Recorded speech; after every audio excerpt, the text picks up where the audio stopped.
नमस्कार दोस्तों, सुमित भारद्वाज क्लासेज में आप सभी का फिर से स्वागत है। आज की हमारी वीडियो स्टैट से रिलेटेड रहेगी, ईवीएस की रहेगी।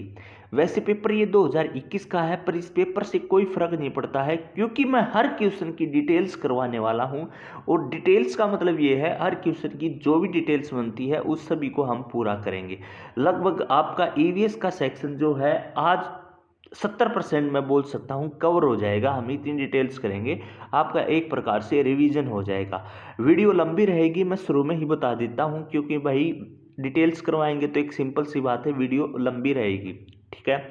और भाई आप अपने साथ के साथ नोट्स भी बना सकते हो। जो बच्चा नोट्स बनाना चाहता है या जिस क्वेश्चन में ये लगता है कि मेरे को ये पॉइंट क्या है क्लियर या नोट करना चाहिए, तो चलिए शुरू करते हैं। आपका ज़्यादा समय न लेते हुए सबसे पहला क्वेश्चन क्या दिया उसने, भाई एक पुस्तक से रिलेटेड दिया कि the geographical distribution of animals पुस्तक किसके द्वारा लिखी गई थी।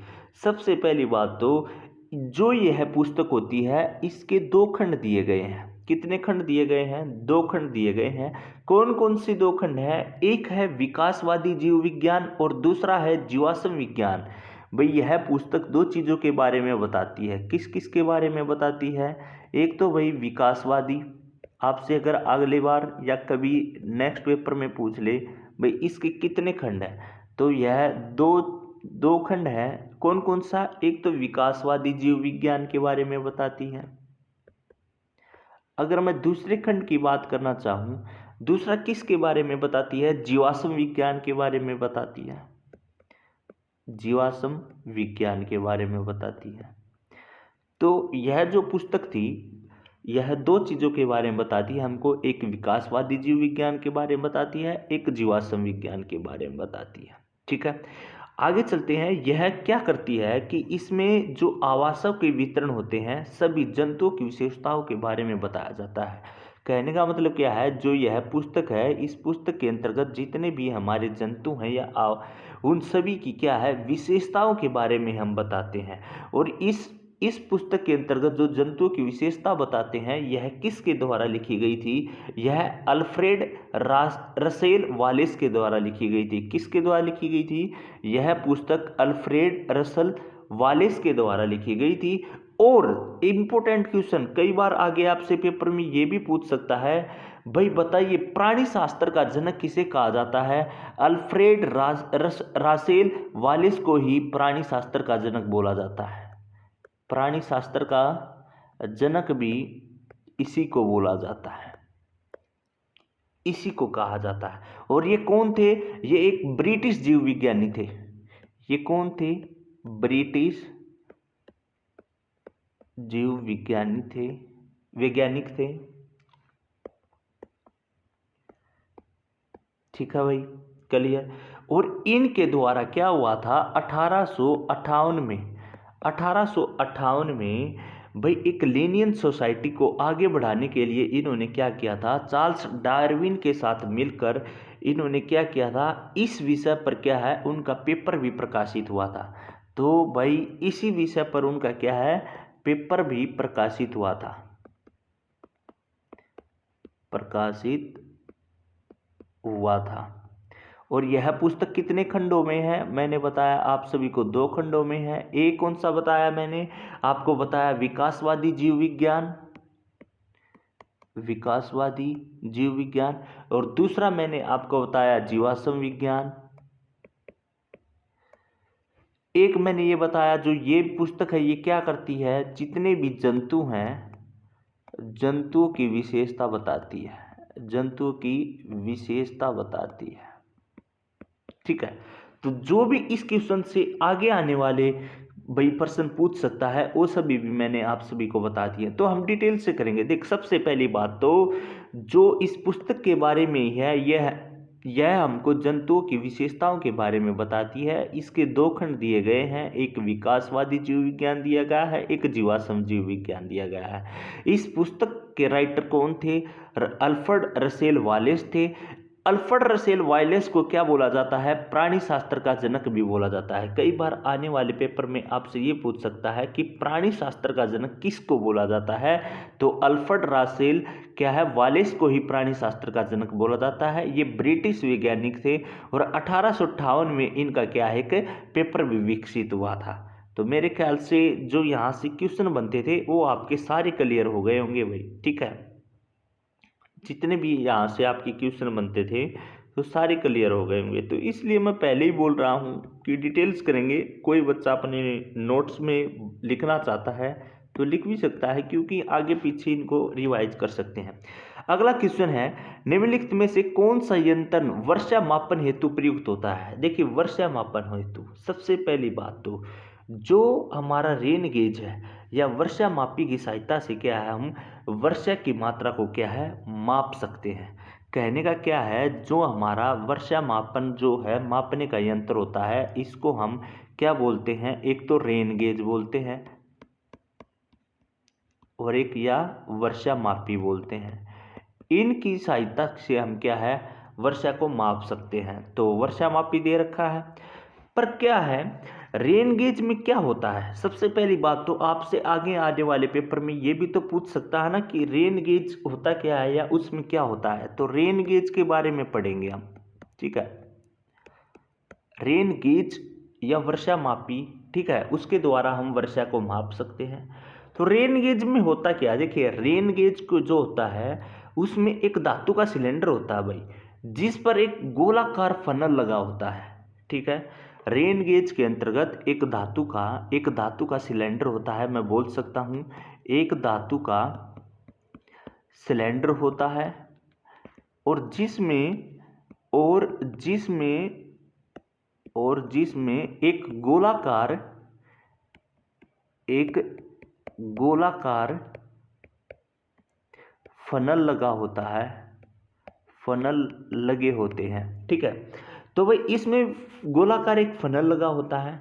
फनल के रिम का जो व्यास होता है वह 20 सेंटीमीटर होता है। फनल के जो रिम होते हैं, अगर रिम की व्यास की बात करना चाहूं तो 20 सेंटीमीटर का होता है, ठीक है। जो बारिश की बूंदों को एक मापने वाले गिलास में एकत्रित किया जाता है और फिर क्या हम उसको मापते हैं। जो भी वर्षा होगी, बारिश होगी, उसको हम क्या है एक गिलास में इकट्ठा कर लेंगे या फिर उसकी बूंदों को हम एक गिलास में इकट्ठा कर लेंगे, फिर उसको हम मापते हैं। किसके द्वारा मापते हैं? रेन गेज के द्वारा मापते हैं। और रेन गेज क्या होता है? एक धातु का सिलेंडर होता है जिसके में क्या है एक गोलाकार फनल लगे होते हैं, ठीक है भाई। आमतौर पर जो वर्षा की जाती है या होती है उसको हम मिलीमीटर या सेंटीमीटर की इकाइयों में माप सकते हैं या फिर मापा जाता है। तो भाई ये भी पूछ सकता है आपको पेपर में, बताइए कि भाई जो वर्षा होती है हम उसको किस चीज़ में मापते हैं? तो हम किस में मापते हैं? मिलीमीटर या सेंटीमीटर में क्या है इसको मापते हैं। जो बर्फ़ है, बर्फ़ को भी हम इसी द्रव के रूप में बदल क्या है माप सकते हैं या मापा जाता है। कहने का मतलब क्या है, जो हमारी बर्फ़ होती है, मान लीजिए ये बर्फ़ है, बर्फ़ को भी हम क्या है इसको क्या है पहले किस में फॉर्म में बदल लेंगे? लिक्विड फॉर्म में बदल लेंगे और लिक्विड फॉर्म में बदलने के बाद फिर हम क्या है उसको मापने के लिए सेम प्रोसेस अपनाएंगे। कौन सा प्रोसेस अपनाएंगे? जो हम क्या है वर्षा को मापने के लिए क्या है जो प्रोसेस हम यूज कर रहे हैं वही हम बर्फ़ को यूज करने में भी क्या है अपनाएंगे। तो यहाँ से काफ़ी क्वेश्चन बनते हैं। सबसे पहली बात तो मैंने बताया कि भाई वर्षा मापने के यंत्र को क्या कहते हैं? वर्षा मापी या रेन गेज कहते हैं। ये होता क्या है? आपसे पेपर में कई बार पूछ भी लेगा, रेन गेज होता क्या है? भाई रेन गेज क्या है? एक धातु का सिलेंडर होता है जिसमें क्या है एक गोलाकार फनल लगे होते हैं और उस फनल का व्यास 20 सेंटीमीटर होता है। और जो वर्षा मापी जाती है वह किस में मापी जाती है?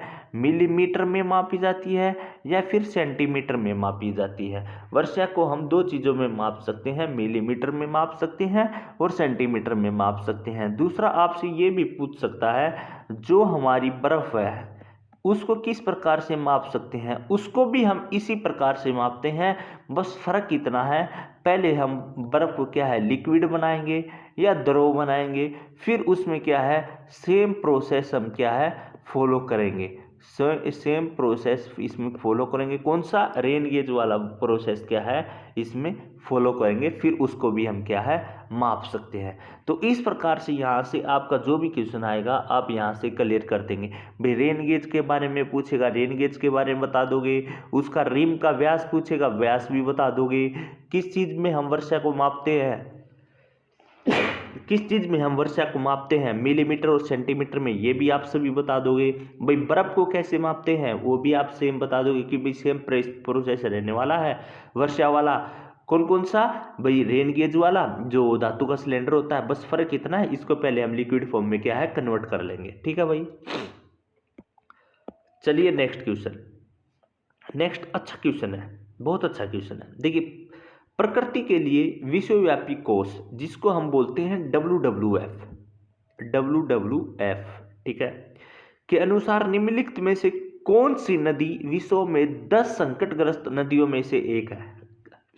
कहने का मतलब क्या है कि जो 10 संकटग्रस्त नदी है ना उनमें से बताइए ऑप्शन में से कौन सी एक है। सबसे पहले हमको उन 10 के नाम पता होने चाहिए भाई, तभी तो हम इस क्वेश्चन को कर सकते हैं और आने वाले क्वेश्चन पेपर में भी यहाँ से क्वेश्चन आ सकते हैं। देखिए सबसे पहली बात तो WWF क्या है भाई?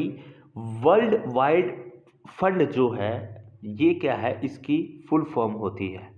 आपसे कई बार पूछ भी लेगा वर्ल्ड वाइड फंड, ठीक है। ये क्या है? यह एक प्रकार से गैर सरकारी संगठन है। क्या करता है? यह प्राकृतिक संसाधनों और वन्य जीवों के संरक्षण के लिए क्या है काम करता है।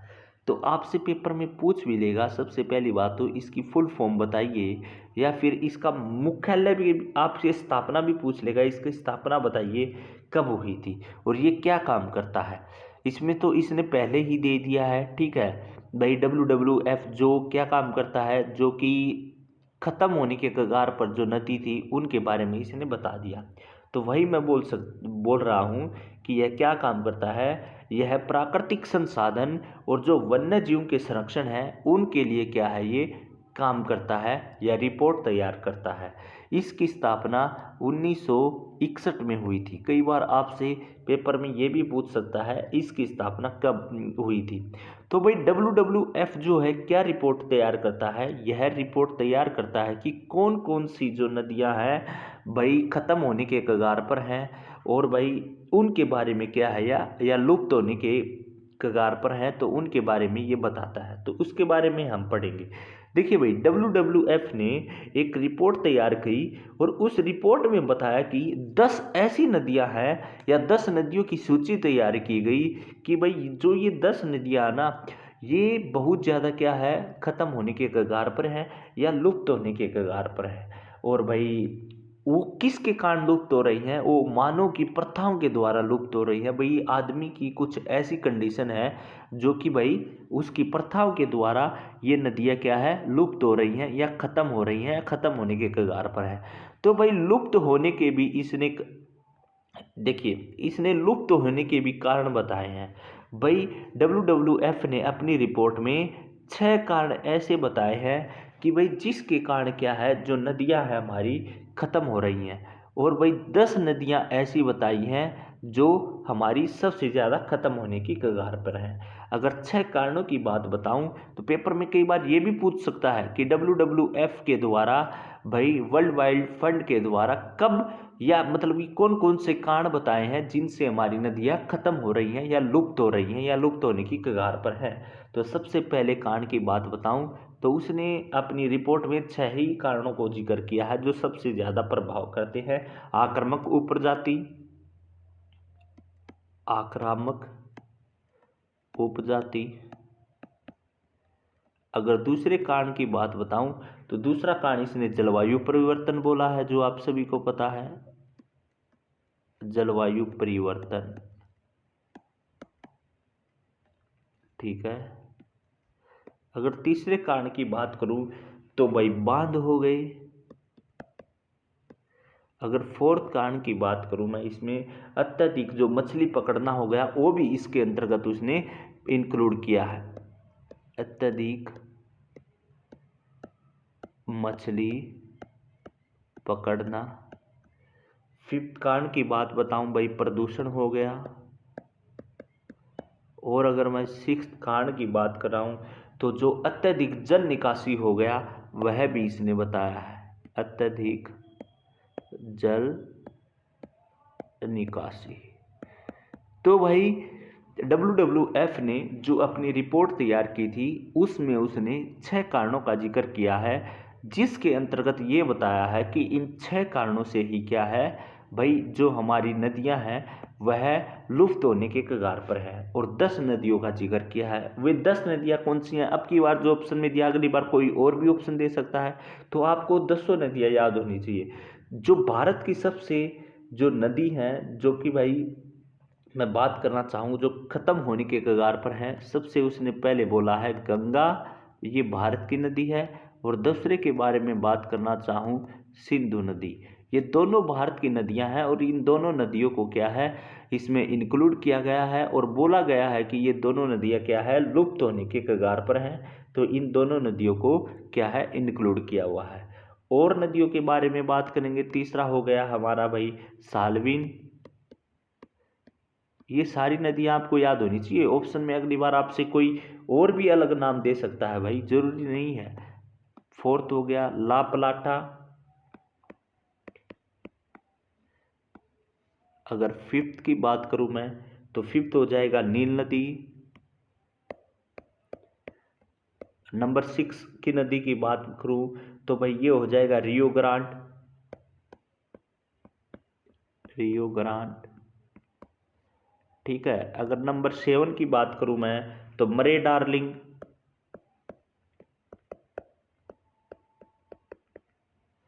अगर नंबर 8 की बात करूं तो 8 पे डेन्यूब आ जाएगा।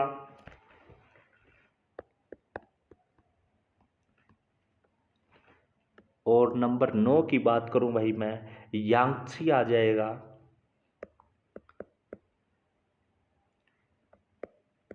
और लास्ट नदी हमारी आ जाएगी मेकांग। मेकांग।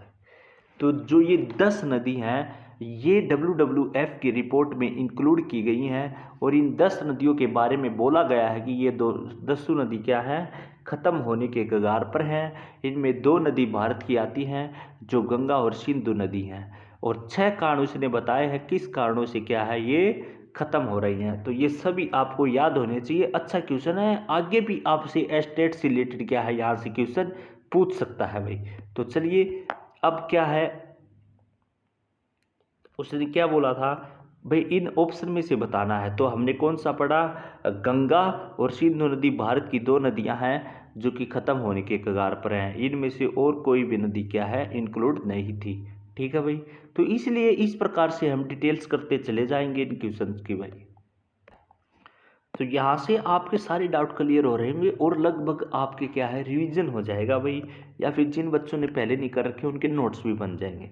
उसने पूछा ओजोन परत के क्षय होने का कारण क्या है। सबसे पहले हमको ओजोन परत के बारे में पता होना चाहिए और उसके बारे में डिटेल से बताऊंगा। बिल्कुल नोट्स भी बना सकते हो, इतनी डिटेल से बताऊंगा। आगे से भी ओजोन परत से क्वेश्चन आएगा तो रहेगा नहीं, क्लास देखने की जरूरत ही नहीं पड़ेगी। सबसे पहली बात, ओजोन जो है इसका नाम ही पूछ लिया जाता है। ओजोन को क्या बोलते हैं, किससे डिनोट करते हैं, O3 से इसको क्या हम डिनोट करते हैं। कई बार पेपर में ये भी पूछा गया है डायरेक्ट। ठीक है, देखिए ओजोन जो है मुख्य रूप से कहाँ पाई जाती है, समताप मंडल के हिस्सों में पाई जाती है। तो कई बार आपसे पूछ लेगा कहाँ पर पाई जाती है, समताप मंडल। समताप मंडल के हिस्सों में पाई जाती है और यह जमीन से लगभग, अगर मैं बात करना चाहूँ अप्रोक्स पृथ्वी से 15 टू 35 किलोमीटर की ऊंचाई पर पाई जाती है। ठीक है, तो कई बार आपसे ये भी पूछ लेगा जमीन से कितनी ऊंचाई पर पाई जाती है, वो भी मैंने लिख दिया है भाई। किस में पाई जाती है, समताप मंडल में पाई जाती है। ओजोन करती क्या है, देखिए ओजोन भाई जो अल्ट्रावायलेट किरण है उनको अवशोषित कर लेती है। किसको अवशोषित कर लेती है, अल्ट्रावायलेट किरणों को। अल्ट्रावायलेट किरणों को क्या है अवशोषित कर लेती है। ठीक है, और ये क्या करती है, या फिर ये बोल सकता हूँ जो खतरनाक पैराबैंगनी किरणें हैं उनको पृथ्वी की सतह से टकराने से और भाई जीवित जीवों को नुकसान पहुंचाने से क्या है, रोकती है भाई। ठीक है, क्लियर।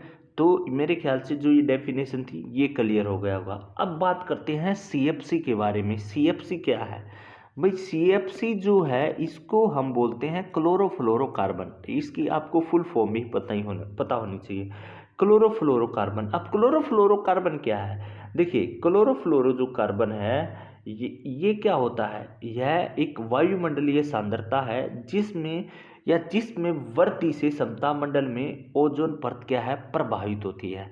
ध्यान से सुनना मैंने क्या बोला है, ओजोन परत कैसे प्रभावित होती है।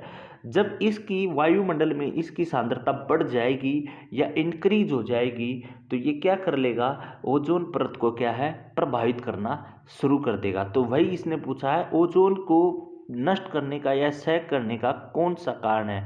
तो सीएफसी है। सीएफसी क्यों है? जब सीएफसी की मात्रा बढ़ेगी तो क्या है, यह ओजोन को इफेक्ट करेगा। ठीक है भाई, तो इसके बढ़ने से होता है। देखिए, वातावरण में सीएफसी क्या है, धीरे धीरे क्या है, ऊपर की तरफ बढ़ रहा है, या हम ये बोल सकते हैं ऊपर कहाँ, ऊपर की ओर समताप मंडल की ओर बढ़ता जा रहा है, क्योंकि ओजोन क्या कहाँ पर है, समताप मंडल में है।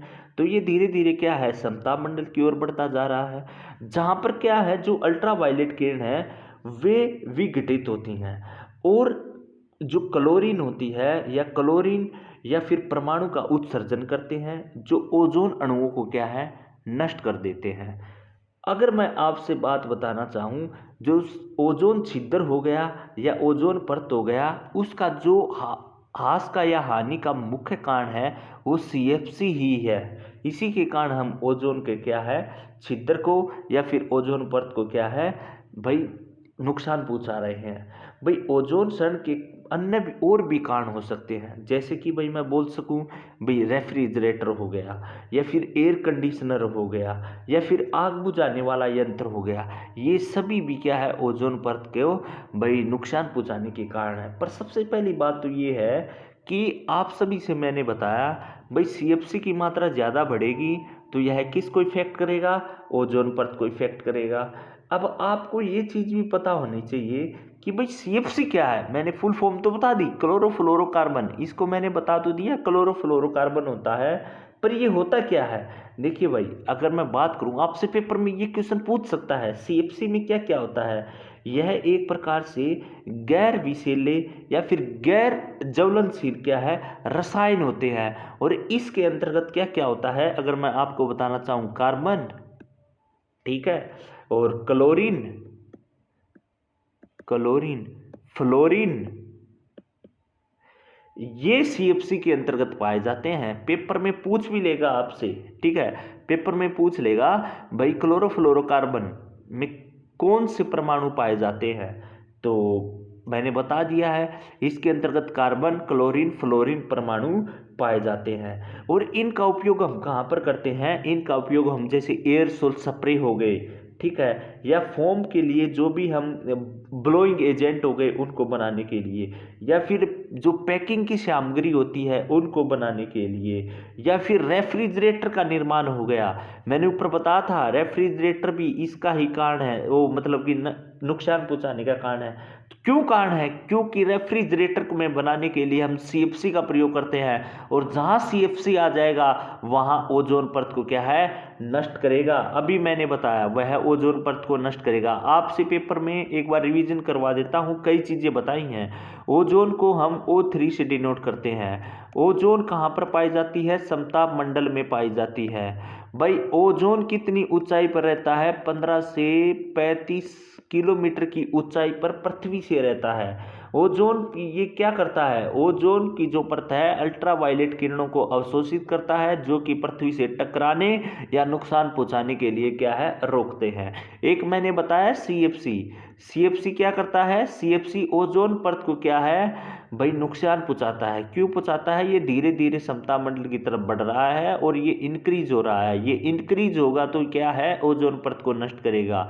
इसके अंतर्गत तीन चीजें पाई जाती हैं, मैंने बताया कुछ रासायनिक परमाणु पाए जाते हैं। कौन कौन से परमाणु पाए जाते हैं मैंने बताया इसके अंतर्गत आपको, भाई कार्बन बताया, क्लोरीन बताया, फ्लोरीन बताया, ये सभी इसके अंतर्गत पाए जाते हैं। इनका उपयोग कहाँ पर किया जाता है मैंने बताया, सफरों में किया जाता है, जो पैकिंग का सामान हो गया उसमें किया जाता है, जो रेफ्रिजरेटर हो गया उसमें किया जाता है। कई बार पूछ लेगा आपसे, भाई CFC नहीं देगा ऑप्शन में और पूछ लेगा ओजोन परत को हानि पहुंचाने का या क्षय पहुंचाने का कारण बताइए। और भी कारण है, कौन कौन से कारण बताए मैंने बताया आपको, रेफ्रिजरेटर हो गया, एयर कंडीशनर हो गया। देखिए ओजोन परत को क्षय करने के और भी कारण है। रेफ्रिजरेटर, रेफ्रिजरेटर क्यों है ये, क्योंकि ये इसमें CFC का निर्माण होता है, CFC के निर्माण के द्वारा ही रेफ्रिजरेटर होता है। तो जहां पर CFC आ जाएगा ना जिसके बनाने में, जैसे मैंने वहां पर ही क्या है ओजोन परत को नुकसान पहुंचाएगा, तो आपको पढ़ने की भी जरूरत नहीं है और मैंने बता दिया कहाँ कहाँ यूज होगा। पैकिंग के सामान, जहां भी पैकिंग का सामान होगा वहां इसमें हो जाएगा। रेफ्रिजरेटर, रेफ्रिजरेटर में भी इसी का होगा। जैसे कि भाई मैंने और भी आपको बताया, आग बुझाने वाले यंत्र हो गए उनमें भी इसी का प्रयोग होगा।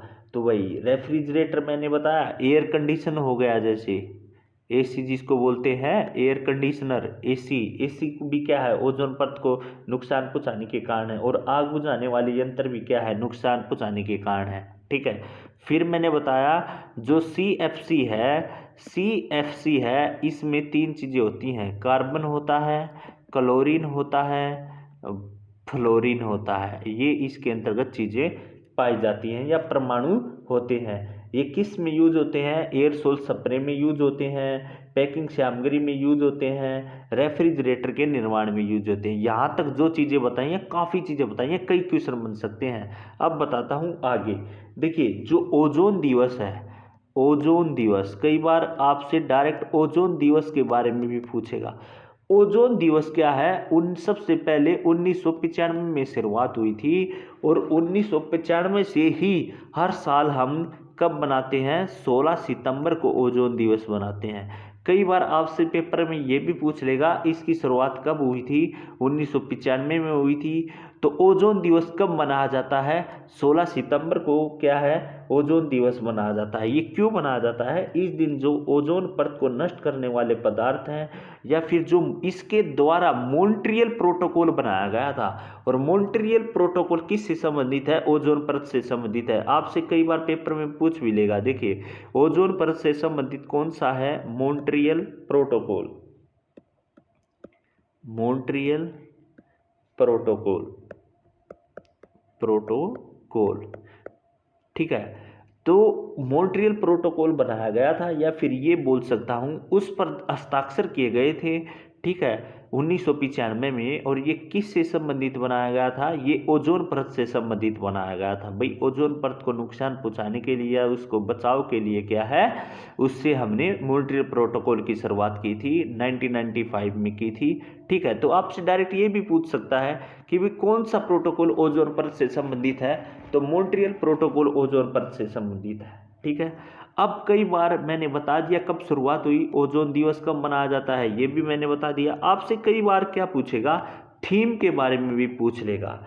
तो देखिए जो ओजोन परत की थीम है 2022 की, 2022 की थीम के बारे में भी आपसे कई बार क्वेश्चन पूछ लेता है। भाई ओजोन परत जो थी या ओजोन दिवस जो आया था 16 सितंबर को, उसकी थीम क्या रही, तो उसकी थीम क्या रही थी, global cooperation protecting life on earth.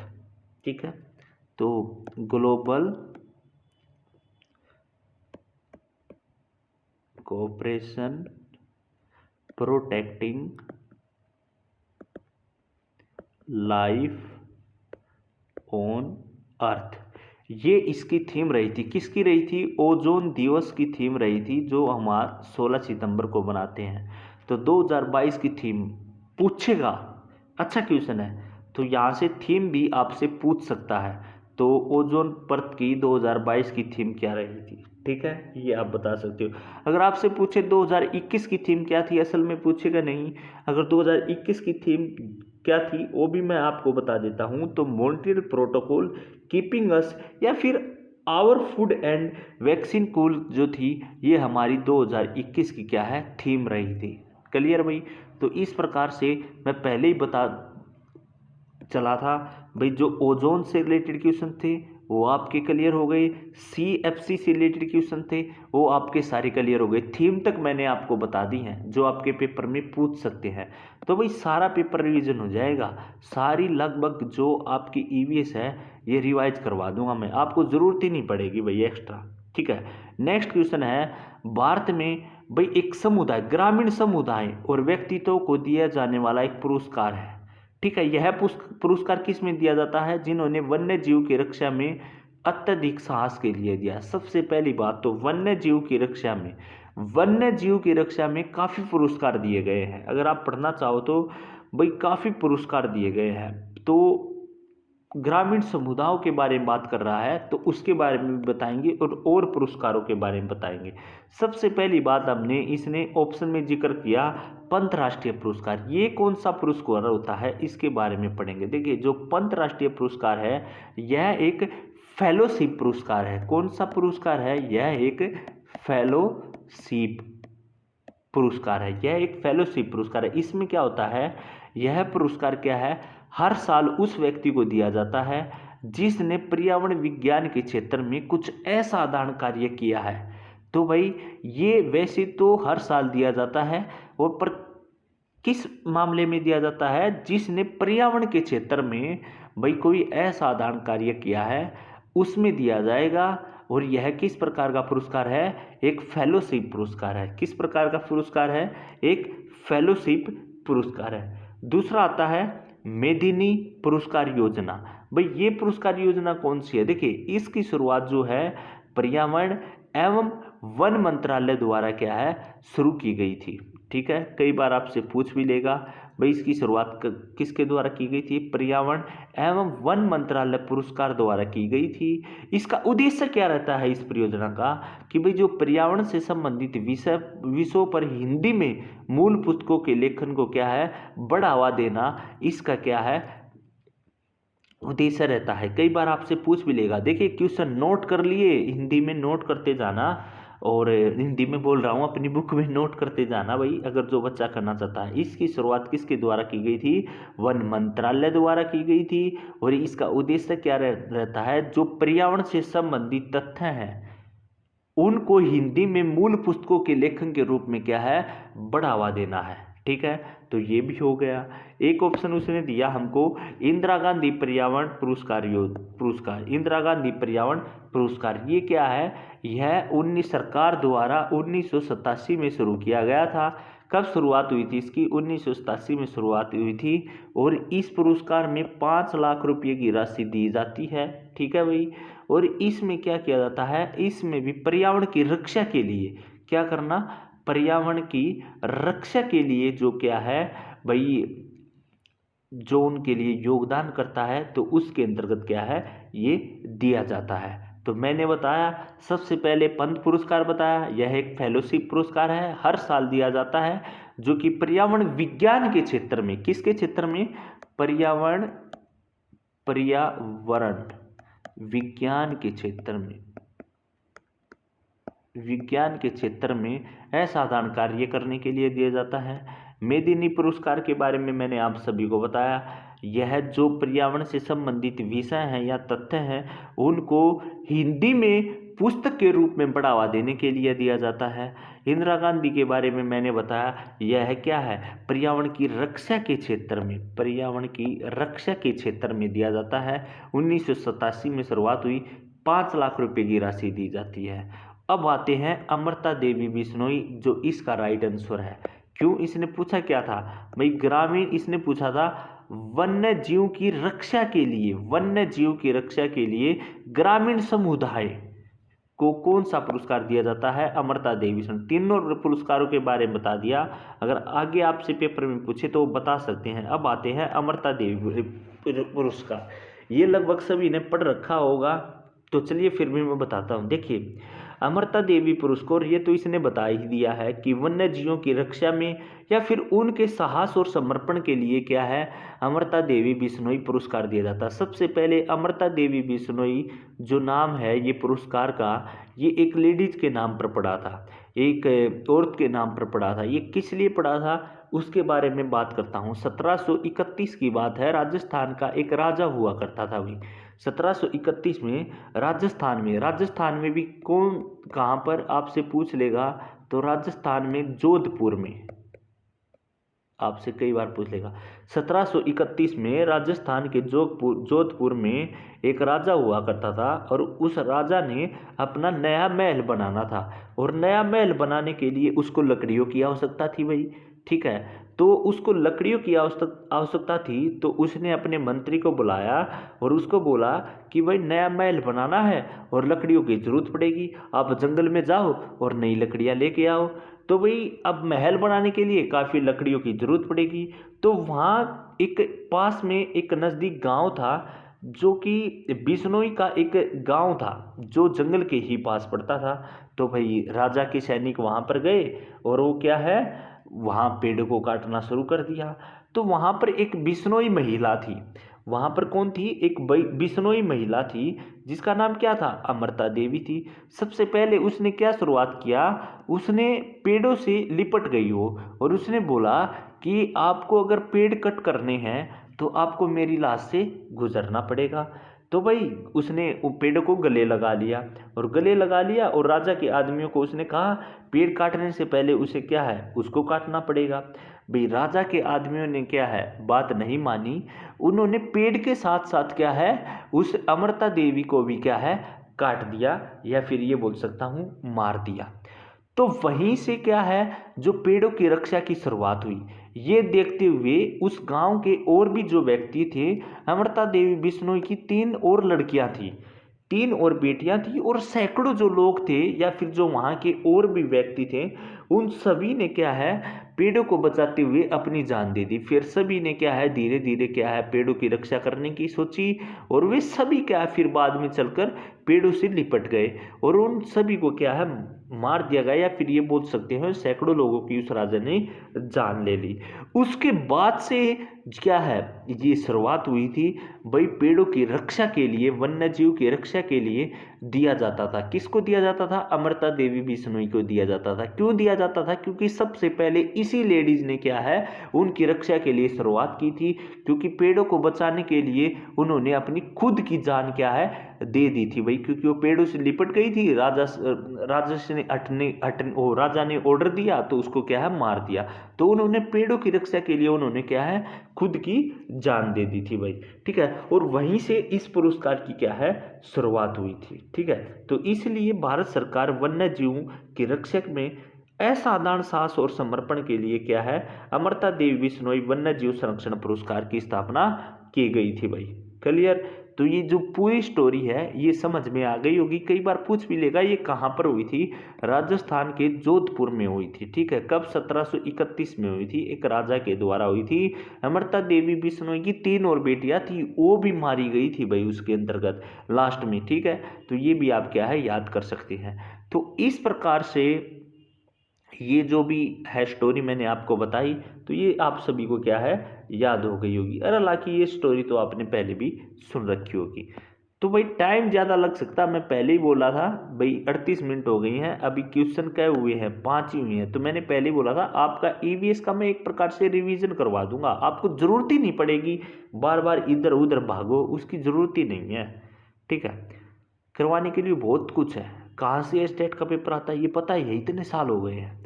एक अमेरिकी वैज्ञानिक ने यह दर्शाया कि तड़ित तथा आपके वस्त्रों में उत्पन्न चिंगारी वास्तव में एक ही परिघटना है। उस वैज्ञानिक का नाम क्या है, कहने का मतलब क्या है भाई, अब सर्दी आ गई है, आप सर्दी में देखना आप अपनी रजाई में कंबल में लेटे हुए हो, आप कभी भी रजाई या कंबल में हाथ लगा के अंदर के हिस्से को हाथ लगाना, थोड़ा हाथ जोर से घुमाना, तो आपको क्या है एक चिंगारी दिखाई देगी। वो चिंगारी थोड़ी लाइट सी आएगी या चिंगारी आएगी, तो वो चिंगारी क्या है वो आवेश उत्पन्न करता है।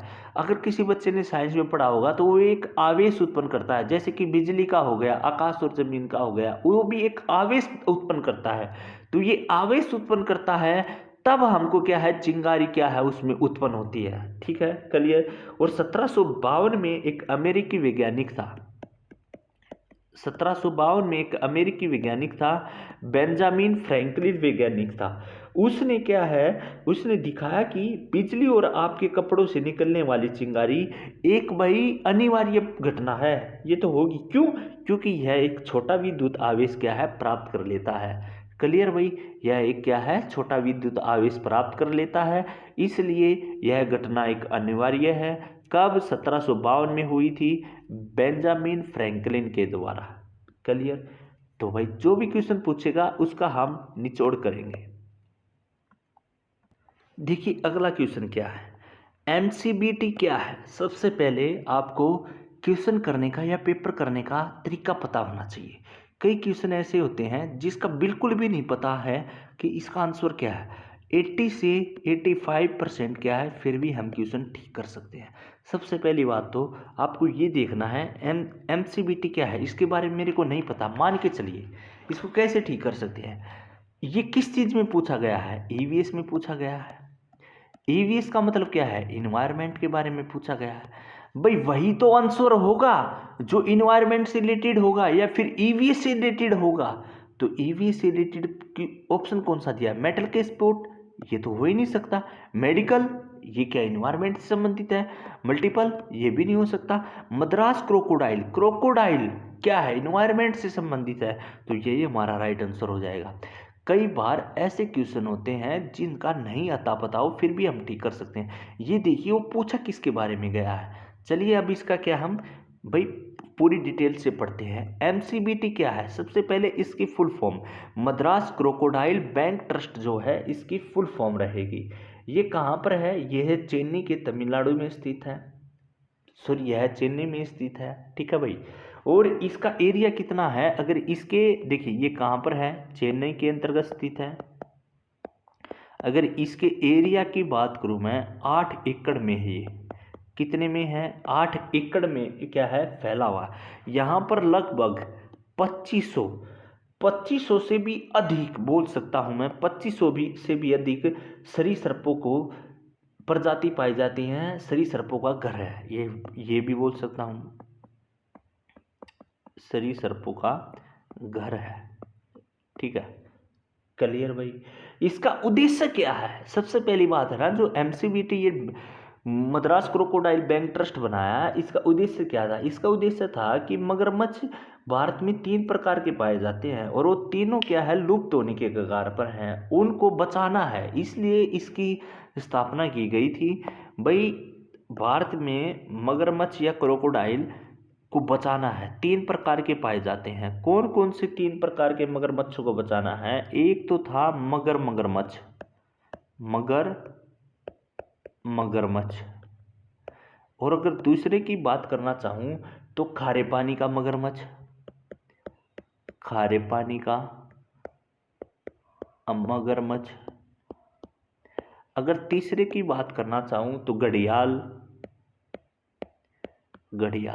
ये 3 प्रकार के मगरमच्छ थे, ये खत्म होने की कगार पर हैं या लुप्त होने की कगार पर हैं। इनको बचाना है या इनकी रक्षा करनी है, इसलिए क्या है, इसकी स्थापना की गई थी। मद्रास क्रोकोडाइल बैंक ट्रस्ट की स्थापना की गई थी, जिसका एकड़ 8 में है, 8 एकड़ में फैला हुआ है।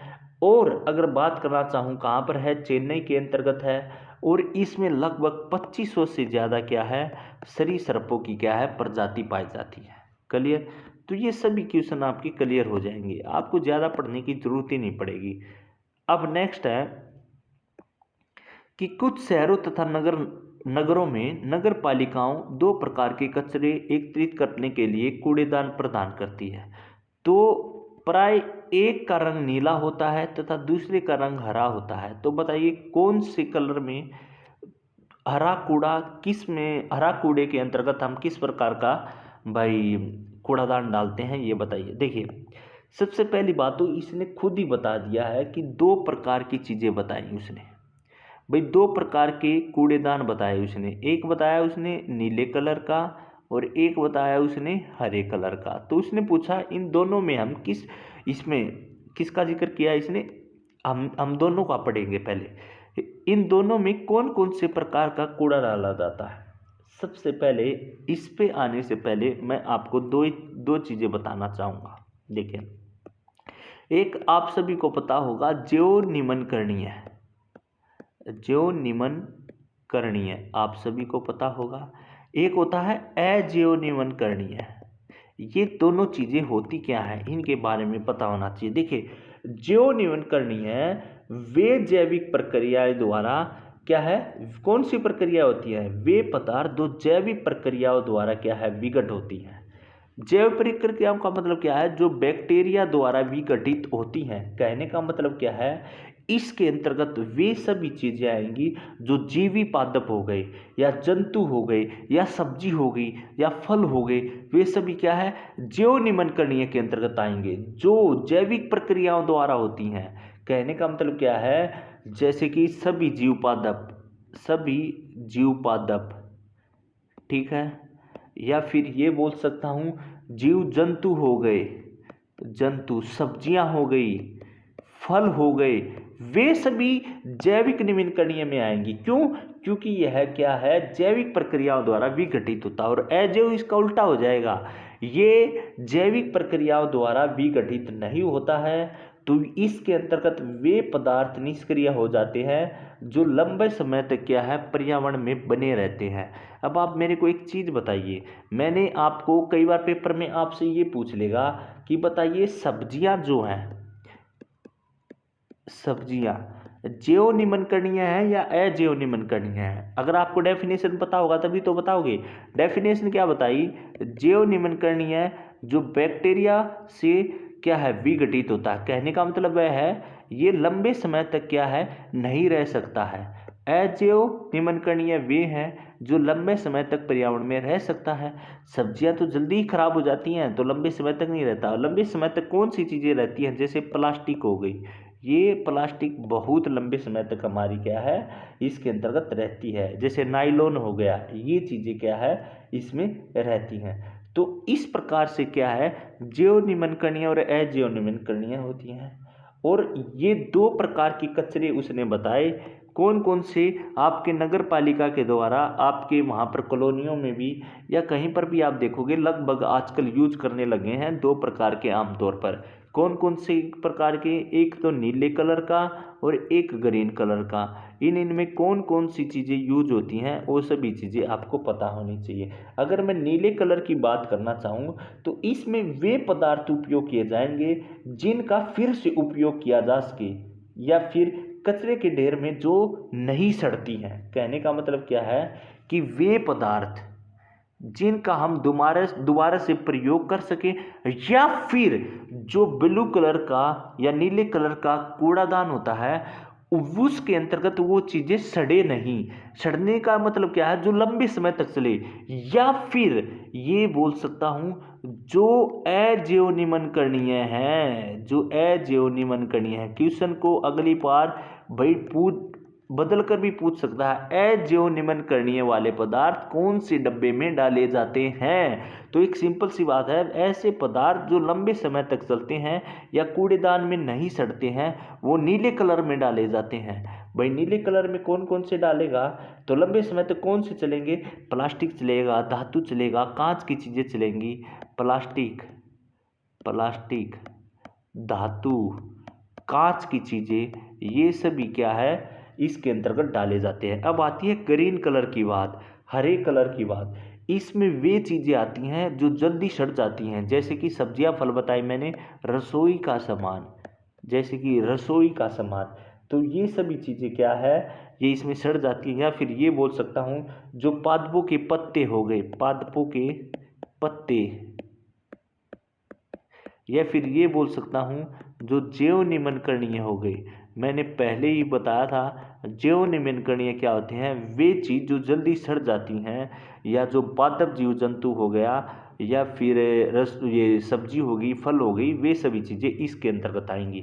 तो मेरे ख्याल से आपका क्वेश्चन देखिए इसके नाम से याद रख सकते हो, ग्रीन जो हरी भरी रहती हैं सब्जियां, ठीक है। तो इस प्रकार से भी आप क्या है इस चीज़ को याद रख सकते हो। क्लियर। तो इसका क्वेश्चन क्या, राइट आंसर क्या हो जाएगा, जो पेड़ पेड़ की पत्तियां सूखी, ये हो जाएगा। प्लास्टिक प्लास्टिक प्लास्टिक लंबे समय तक यूज होता है, ये किस में यूज होगा, आप सभी को मैंने बताया ब्लू कलर के अंतर्गत यूज होगा। ये किस प्रकार का है, अजीवनिर्माणकरणीय है, क्योंकि यह लंबे समय तक रहेगा। कांच, कांच भी क्या है, ब्लू के अंतर्गत या नीले के अंतर्गत यूज होगा, ये भी क्या है, लंबे समय तक होगा। आयरन की छड़ भी हो गया। तो इस प्रकार से अगर आपको डिटेल से क्वेश्चन पता होंगे ना, आप बहुत आसानी से कर लेंगे, आपको दिक्कत ही नहीं आएगी क्वेश्चन करने में भाई। तो चलिए, निम्नकरणीय, जैव निम्नकरणीय के बारे में भी बता दिया, अजैव निम्नकरणीय के बारे में भी बता दिया। क्लियर। नेक्स्ट क्वेश्चन सेम उसी पर है, निम्नलिखित में से कौन सा अलग है। अलग, अलग का मतलब क्या है, कोयला, पेट्रोलियम, प्राकृतिक गैस, पवन ऊर्जा। आप इस क्वेश्चन को क्या है लगभग ठीक कर दोगे, पर आपको यहां भी ये पता होना चाहिए नवीकरणीय या नवीकरणीय कौन सा होता है, अनवीकरणीय कौन सा होता है। नवीकरणीय उसको बोलते हैं जिसको दोबारा से यूज किया जा सके, और अनवीकरणीय उसको बोलते हैं, मैं एक बार देखिए यहाँ पे अलग है। देखिए, नवीकरणीय के अंतर्गत वे चीजें आएंगी जैसे कि मिट्टी हो गया, जल निकाय हो गया, सूर्य की ऊर्जा हो गई, पवन ऊर्जा हो गई, ज्वारीय ऊर्जा हो गई, भूतापीय ऊर्जा हो गई, वन हो गया, पहाड़ हो गया, वन्य जीव हो गया, वायुमंडल संसाधन हो गया। ये सभी किसके अंतर्गत आएंगे, नवीकरणीय के अंतर्गत आएंगे। ठीक है, कहने का मतलब है जो कि दोबारा से यूज किया जा सके वो नवीकरणीय हो जाएगा। और अनवीकरणीय की बात करूं, वे चीजें आएंगी जिनका हम यूज दोबारा से नहीं कर सकते। जैसे कि कोयला हो गया, कोयले का एक बार यूज कर लिया, क्या दोबारा से उसको प्रयोग में लेके आ सकते हैं, नहीं लेके आ सकते। पेट्रोल का एक बार यूज कर लिया, क्या दोबारा से इसको प्रयोग में लेके आ सकते हैं, नहीं लेके आ सकते। प्राकृतिक गैस, आप बोलोगे सर प्राकृतिक गैस का तो हम यूज कर सकते हैं, यूज कर सकते हैं, पर इसको प्राकृतिक गैस को बनने में काफी साल लग जाते हैं। तो इसलिए ये भी अनवीकरणीय के अंतर्गत क्या आता है, क्योंकि इसमें इस प्रोसेस में काफी समय लग जाता है। और भाई जैसे कि एलपीजी हो गया, अनवीकरणीय की बात करूं, इसमें एलपीजी हो गया, भाई एलपीजी गैस के बारे में बात करना चाहेंगे। बैटरी हो गया, सेल गैस हो गया, ये सभी हो जाएंगे। और पवन ऊर्जा किसका स्रोत है, पवन ऊर्जा दोबारा से यूज कर सकते हैं, जैसे कि सौर ऊर्जा, पवन ऊर्जा, ज्वारीय ऊर्जा, भूतापीय ऊर्जा, ये सभी नवीकरणीय के स्रोत हैं। तो इसलिए ये हमारा अलग बनता है। तो राइट आंसर क्या हो जाएगा, डी हो जाएगा। ये सारे नवीकरणीय के, ये सारे अनवीकरणीय के स्रोत हैं और ये नवीकरणीय का स्रोत है।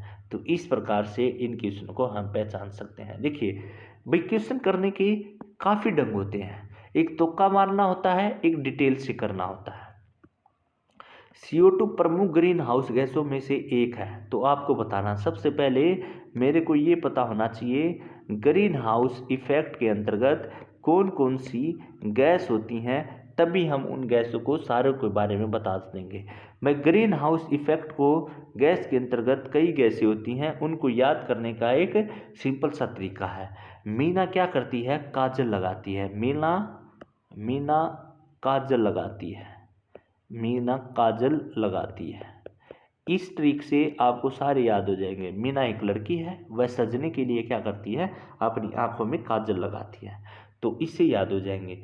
मीना से क्या हो जाएगा, मी से क्या हो जाएगा, मीथेन, मीथेन। और मीथेन को किससे डिनोट करते हैं, CH4। ये कई बार ये भी पूछ लेगा।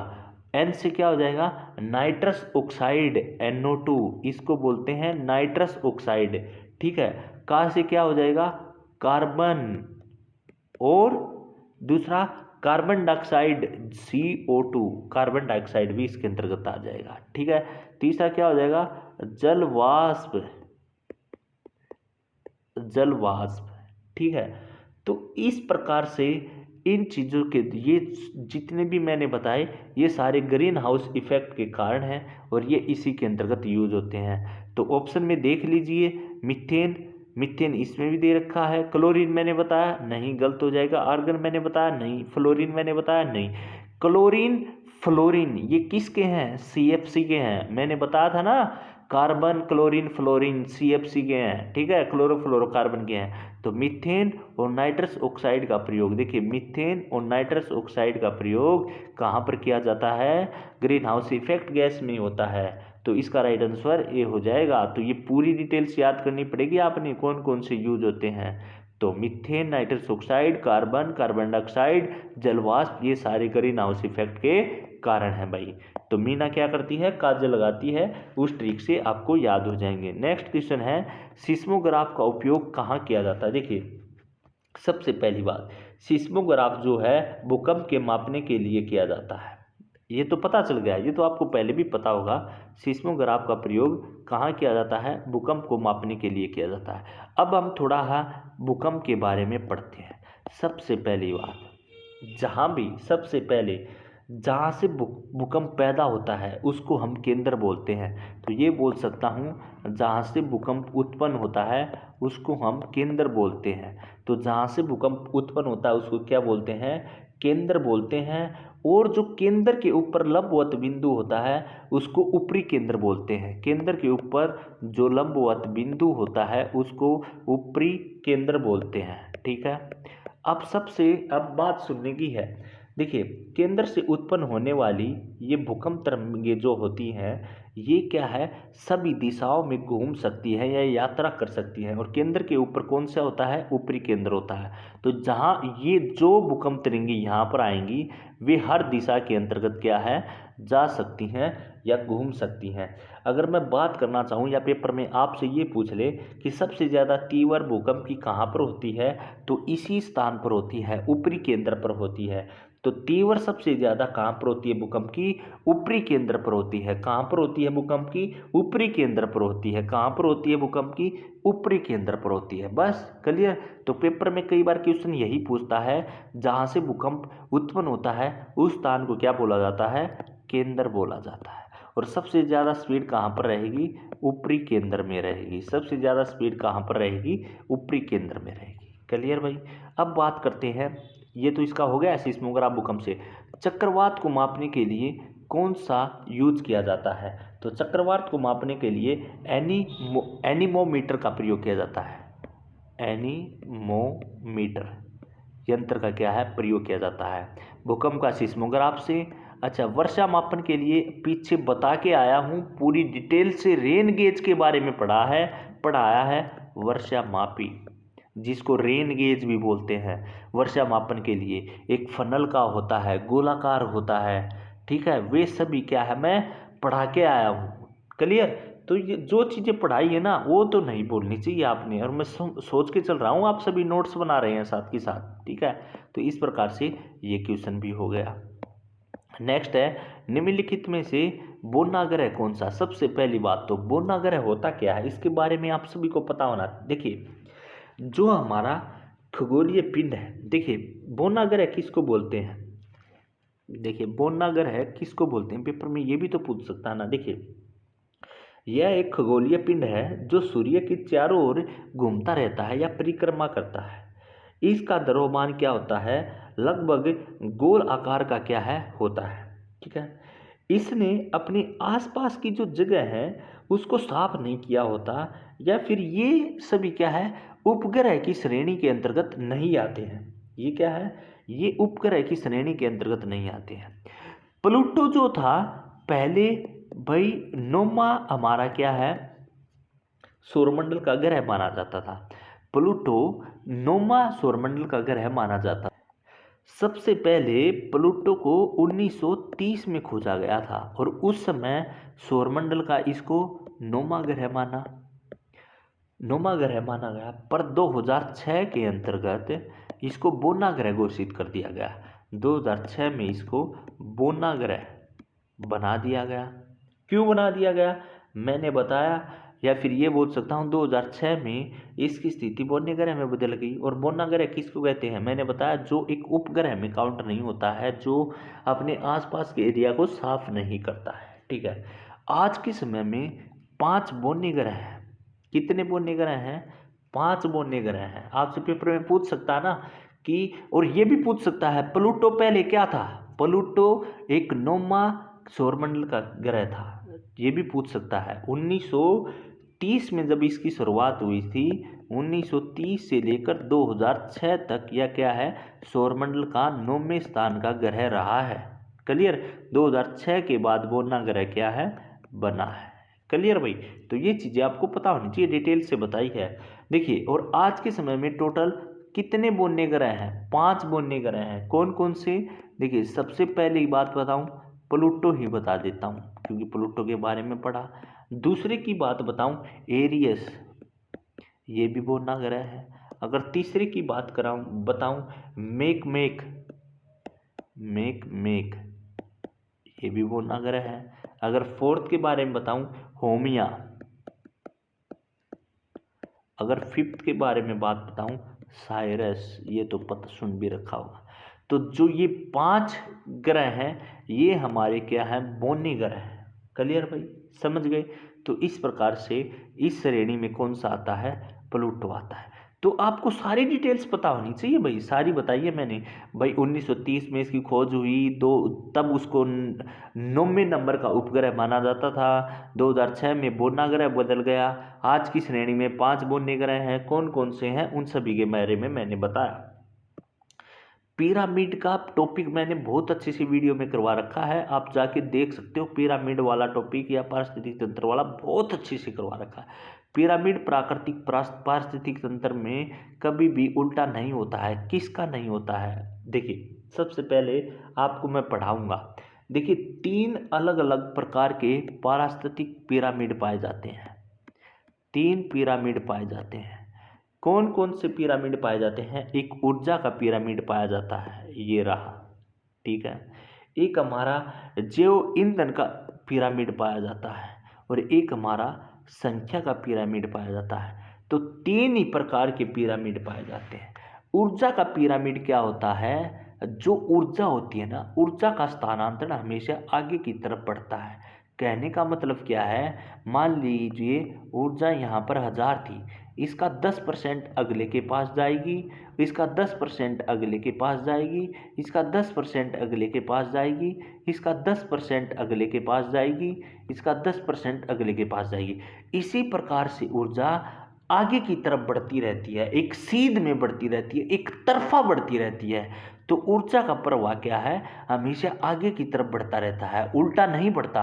पेपर में ये भी पूछ सकता है कई बार, जो ऊर्जा जो होती है, जो प्रभावित होती है, किस तरफ से बढ़ती है? तो एक तरफा बढ़ती है, आगे की तरफ बढ़ती है। कितने % ऊर्जा जाती है? 10% जाती है।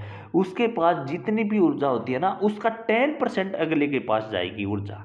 तो ऊर्जा का स्थानांतरण 10% होता है। ये भी पेपर में आपसे पूछ सकता है। ऊर्जा श्रृंखला वाला जो टॉपिक है ना, उसमें आपको पता चल जाएगा कि भाई ऊर्जा का जो पिरामिड है वो हमेशा ऊपर की ओर होता रहता है। क्यों होता रहता है? क्योंकि खाद्य श्रृंखला में ऊर्जा का प्रवाह हमेशा एक तरफा होगा। देखिए, यहाँ पे देख सकते हो, एक तरफा हो रहा है, बिल्कुल आगे की तरफ ही बढ़ रहा है।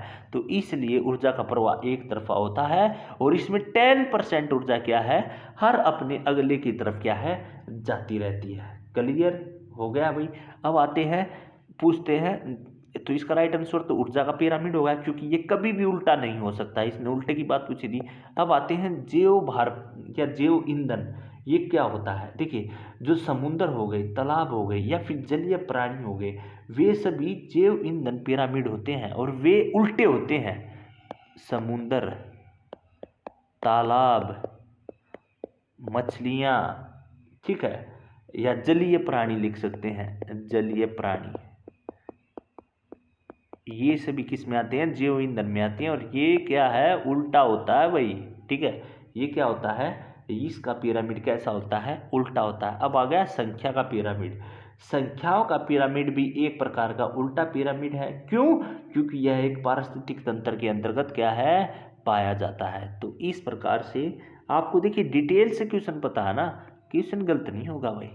अगली बार ये पूछ ले, समुद्र, जलीय प्राणी, ये कौन से पिरामिड के अंतर्गत आते हैं? तो पता होना चाहिए, जैव भार के अंतर्गत आते हैं।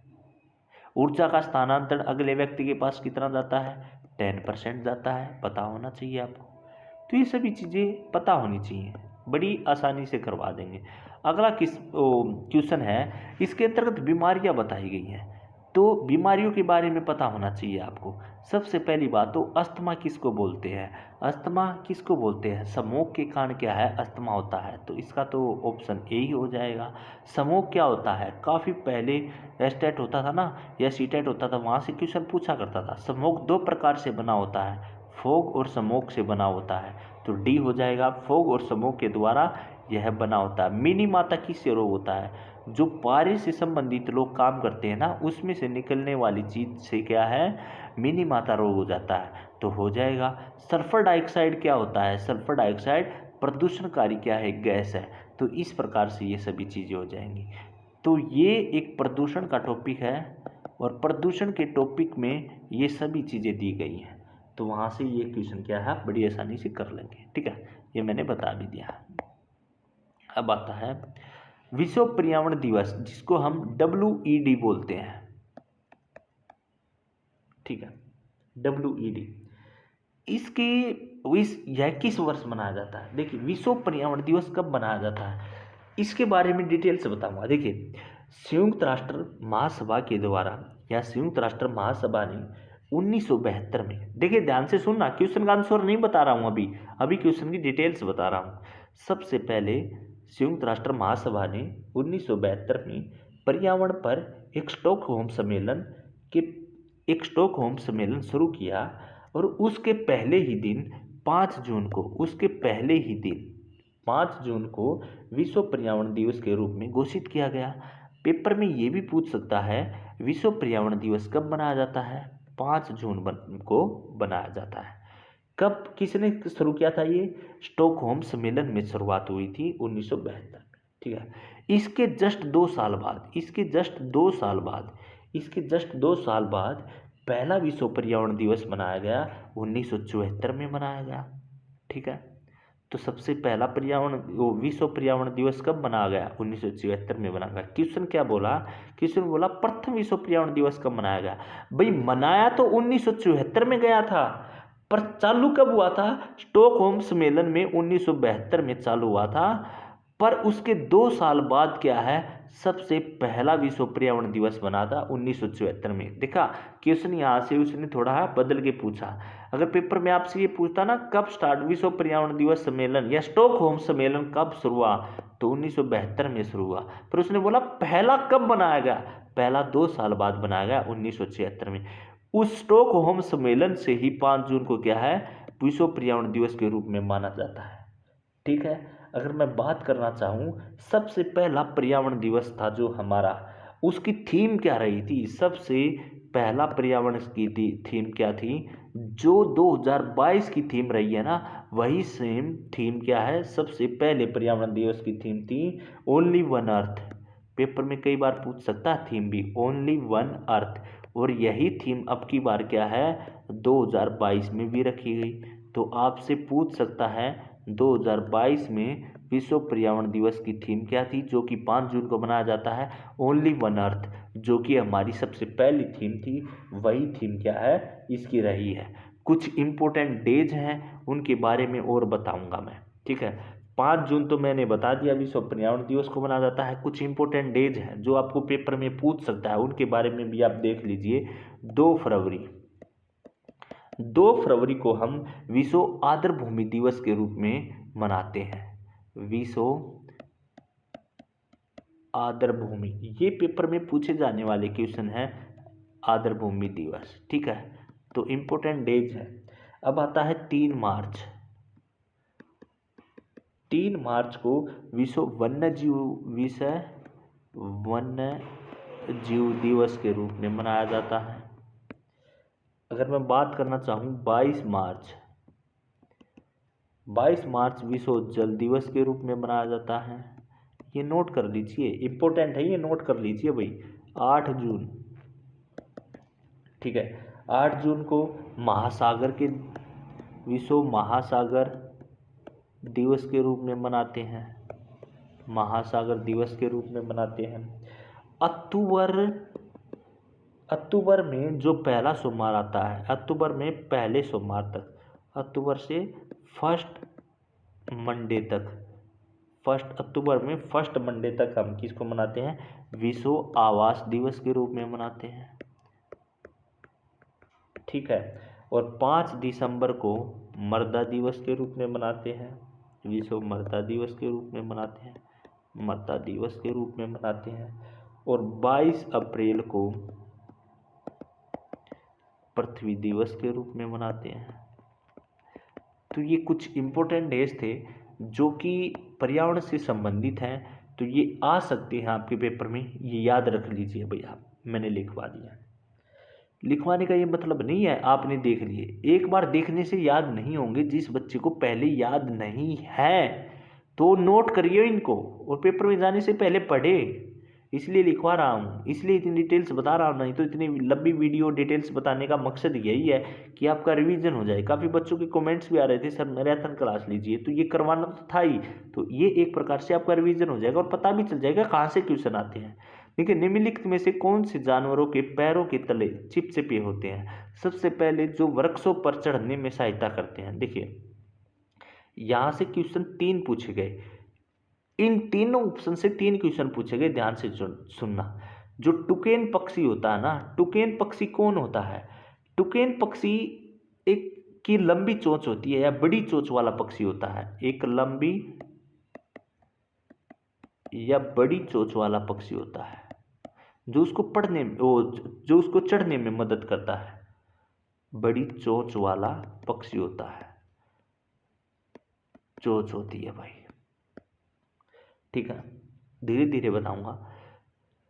ध्रुवी भालू क्या होता है? ध्रुवी भालू क्या होता है? इसके सफेद फर होते हैं। सबसे पहली बात तो इसके सफेद फर होते हैं, जिससे क्या है, ये बर्फीली या जिससे भी बर्फीली सफेद पृष्ठभूमि में क्या है, आसानी से दिखाई नहीं देते हैं। तो आप ये भी देख सकते हैं। तो इसके सफेद फर होते हैं और ये जो बर्फीली जगह होती है वहाँ पर आसानी से नहीं दिखाई देते हैं। तीसरा होता है पेंगुइन। पेंगुइन के तो फोटो भी देखे होंगे आपने, जो चिपके हुए बैठे रहते हैं। बस वही ध्रुवीय क्षेत्र में रहने वाला ये होता है, ध्रुवीय क्षेत्र में रहता है। और क्या है, ये ठंड से बचने के लिए क्या है, चिपक कर बैठते हैं। ये चिपक कर बैठते हैं, चिपक कर बैठते हैं। क्यों बैठते हैं? आप कभी भी देखना, पेंगुइन के कई फोटो नजर आते हैं, आप बुक्स में देखना, टीवी में देखना, कहीं भी देखना, चिपक कर बैठते हैं। क्यों?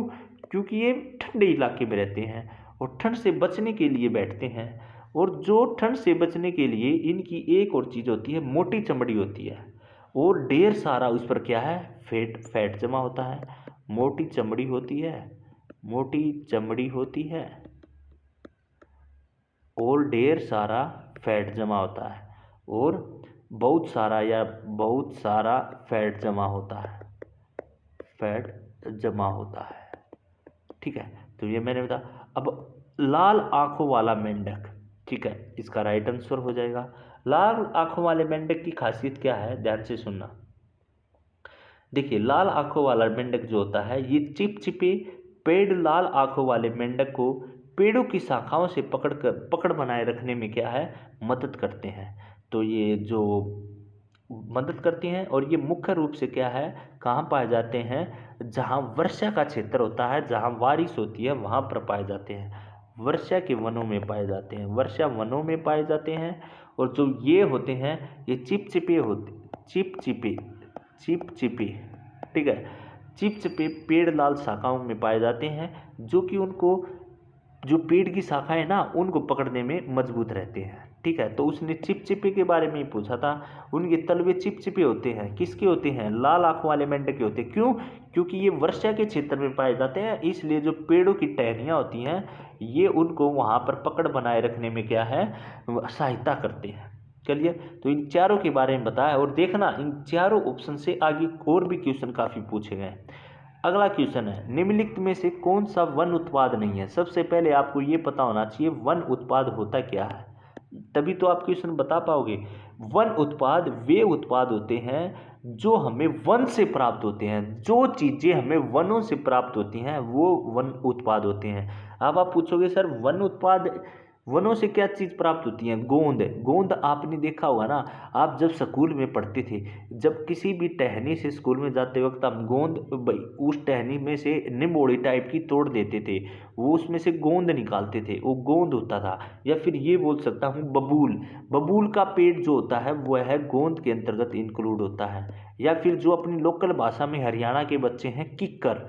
किक्कर के पेड़ से समझते होंगे, वो भी क्या है, गोंद के अंतर्गत इंक्लूड होता है। तो ये हो गया।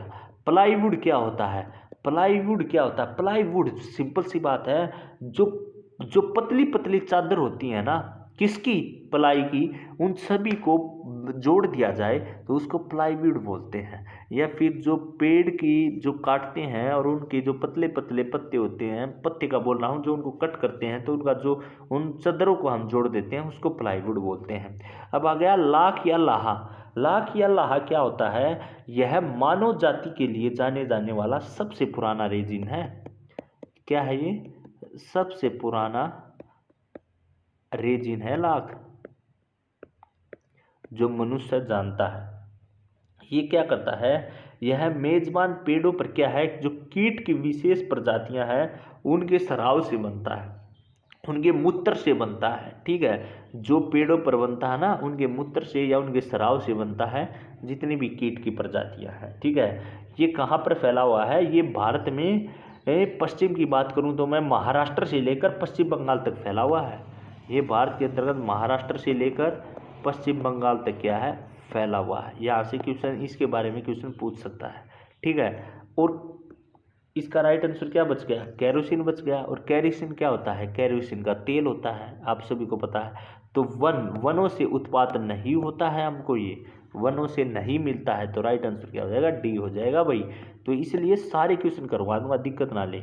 नेक्स्ट क्वेश्चन है, अम्लीय वर्षा खालिस्तान तथा खालिस्तान के कारण होती है या उसमें कौन से ऑक्साइड पाए जाते हैं? देखिए, अम्लीय वर्षा का मैंने टॉपिक करवा रखा है, आप जाइए, मैंने ना काफ़ी टॉपिक करवा रखे हैं। श्रृंखला वाला हो गया, अम्लीय वर्षा वाला हो गया, ये जैव विविधता वाला हो गया, वायुमंडल वाला हो गया, काफ़ी टॉपिक करवा रखे हैं, ऐसी बात नहीं। हाँ, ये हो सकता है वीडियो काफ़ी पुरानी मिल सकती हैं आपको। ठीक है, तो अम्लीय वर्षा क्या होती है? देखिए, जब भी मौसम की पहली वर्षा होती है ना, तो वह हमारे लिए हानिकारक होती है। क्यों? क्योंकि उसके अंतर्गत दो चीज़ें पाई जाती हैं। कौन कौन सी पाई जाती हैं भाई, बताइए आप?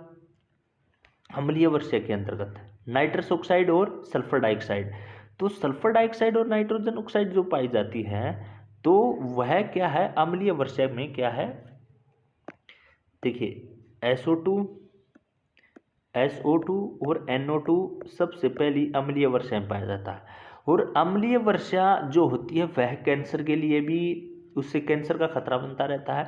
और जो अम्लीय वर्षा है ना, उससे और चीज़ें भी होती हैं, जैसे कि हमारा ताजमहल हो गया, तो ताजमहल का रंग फीका पड़ना हो गया, ये भी हम बोल सकते हैं अम्लीय वर्षा का कारण है। कई बार पेपर में पूछता है, ताजमहल का रंग फीका पड़ रहा है, किस कारण पड़ रहा है? तो अम्लीय वर्षा के कारण पड़ रहा है। या फिर अम्लीय वर्षा में कौन कौन सी ऑक्साइड यूज होते हैं? SO2 और NO2। ठीक है, तो इस प्रकार से क्या है, हम इन क्वेश्चन को कर सकते हैं भाई। ठीक है, तो अम्लीय वर्षा का मैंने बहुत अच्छा से क्वेश्चन करवा रखा है, आप ध्यान से कर सकते हो भाई। विश्व ओजोन दिवस कब मनाया जाता है? पीछे मैंने बताया था ये क्वेश्चन, जब ओजोन के बारे में डिटेल्स पढ़ाई थी ना भाई, ओजोन परत क्या होती है, CFC क्या होती है, वहाँ सबसे पहले कब मनाया गया, या कब से विश्व ओजोन दिवस की शुरुआत हुई थी? 16 सितंबर से ओजोन दिवस की शुरुआत हुई थी। क्या है, वही मैं बता रहा हूँ कि उस टॉपिक वही है, अलग अलग क्वेश्चन पूछे गए, बार बार उन्हीं क्वेश्चन से टॉपिक पूछे गए। अगर आपको डिटेल से पता है तो आपको यहीं आपको देखने में आ गया है, दोबारा से वही टॉपिक रिपीट हुआ है।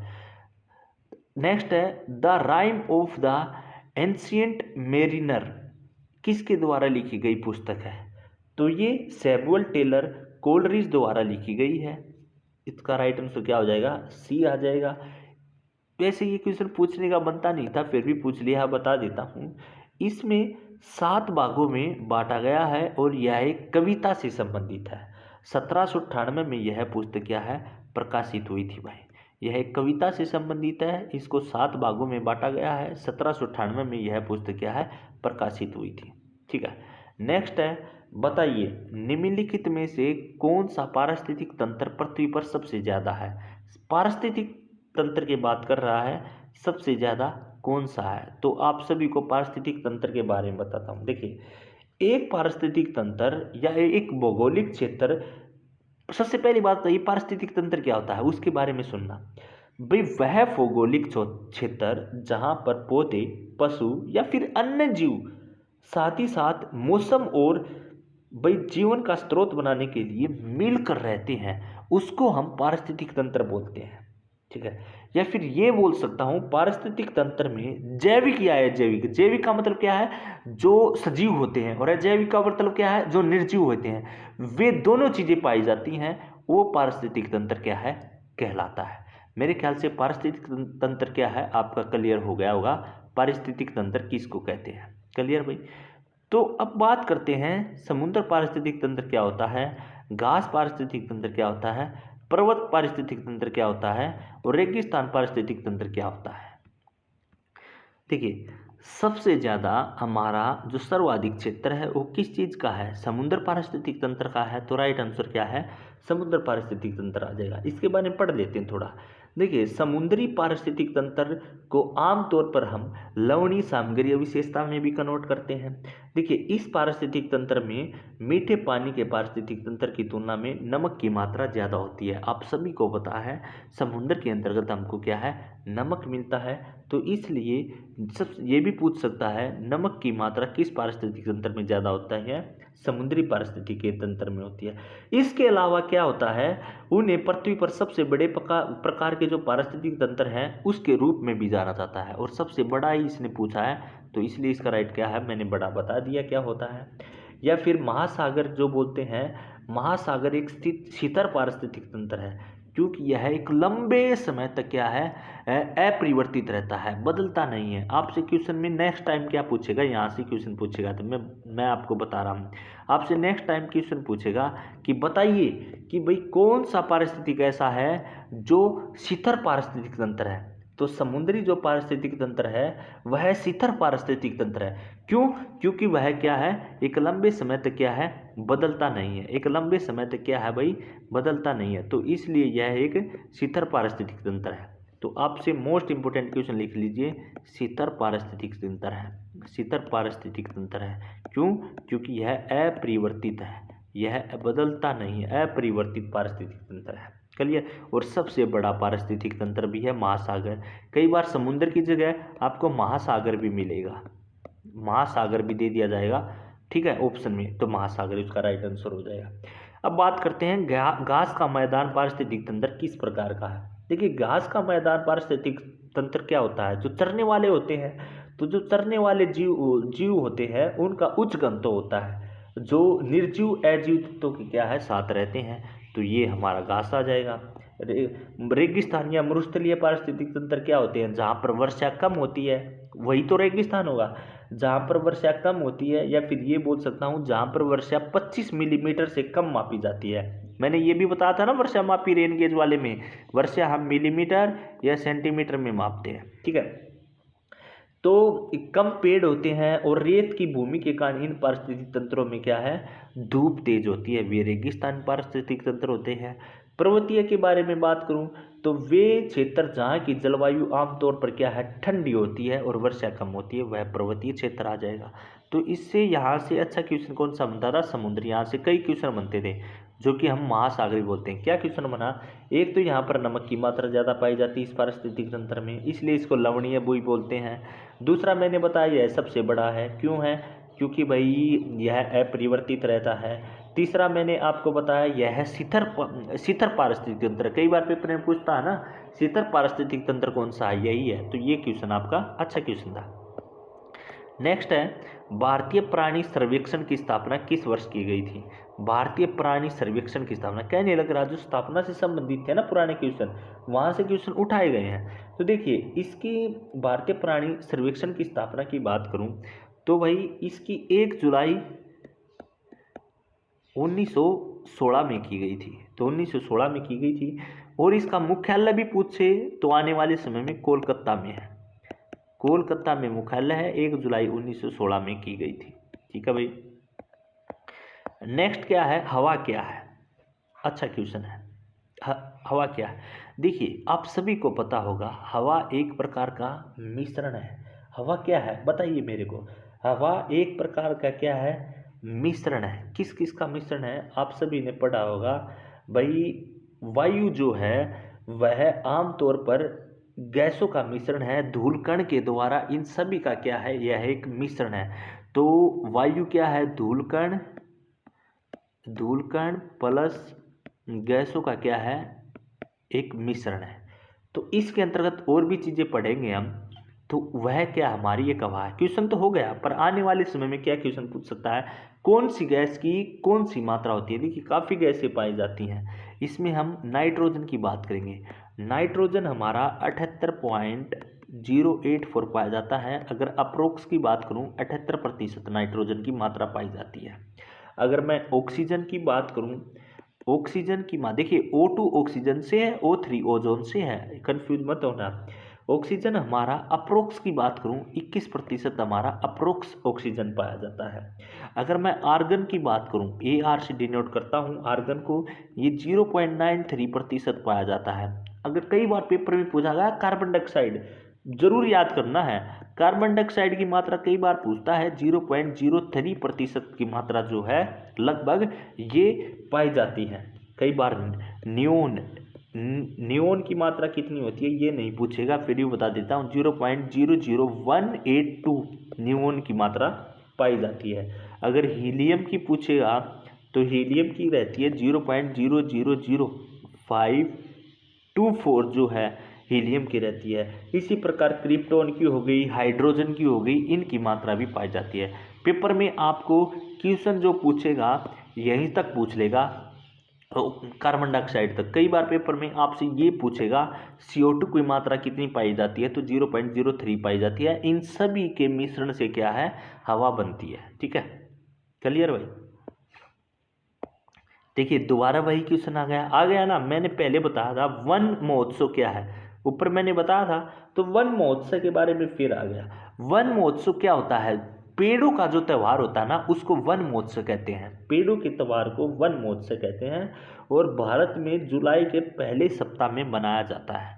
कहाँ मनाया जाता है, जुलाई के पहले ही सप्ताह में मनाया जाता है। तो इसका राइट आंसर जुलाई हो जाएगा। देखिए मैं इसका डिटेल से थोड़ा बता भी देता हूँ। 1950 से भारत में यह 1 जुलाई से लेकर 1 जुलाई से 7 जुलाई, 1950 से 1 जुलाई से लेकर 7 जुलाई तक क्या है, जो एक सप्ताह होता है ये वन महोत्सव के रूप में मनाया जाता है।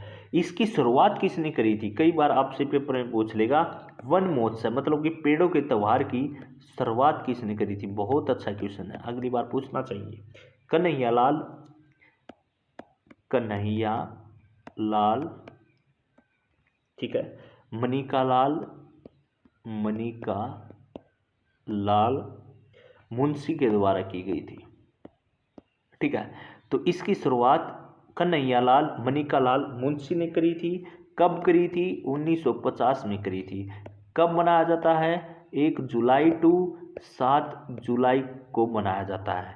क्यों मनाया जाता है, क्योंकि इस दिन पेड़ों का त्यौहार के रूप में मनाते हैं।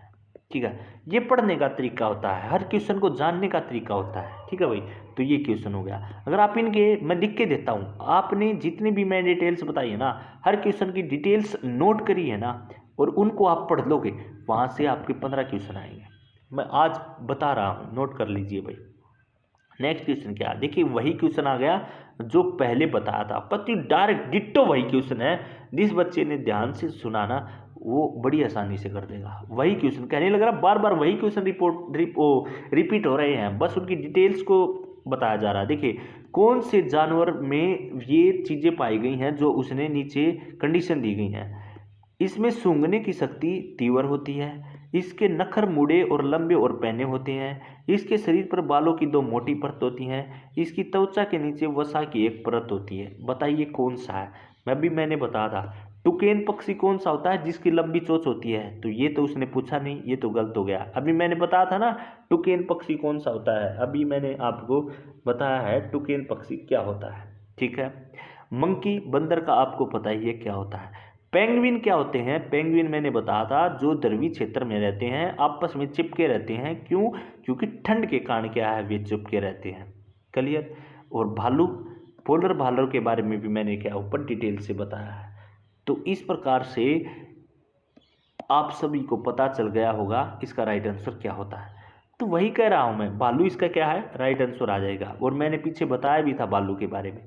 तो वही जिस बच्चे ने क्वेश्चन देखे वही है, बार बार इसकी त्वचा मोटी होती है भाई, 2 मोटी परतें होती हैं, ये मैंने ऊपर बताया है। तो जिस बच्चे ने ध्यान से पढ़े है ना, क्वेश्चन वही है। अगली बार पूछ लेगा किसकी चोंच लंबी होती है, टुकेन पक्षी की होती है। पेंगुइन किस प्रकार के होते हैं, वो भी पूछ लेगा। यार कुछ भी पूछ सकता है, पता तो हर चीज़ का होना चाहिए ना। डिटेल से पढ़ो।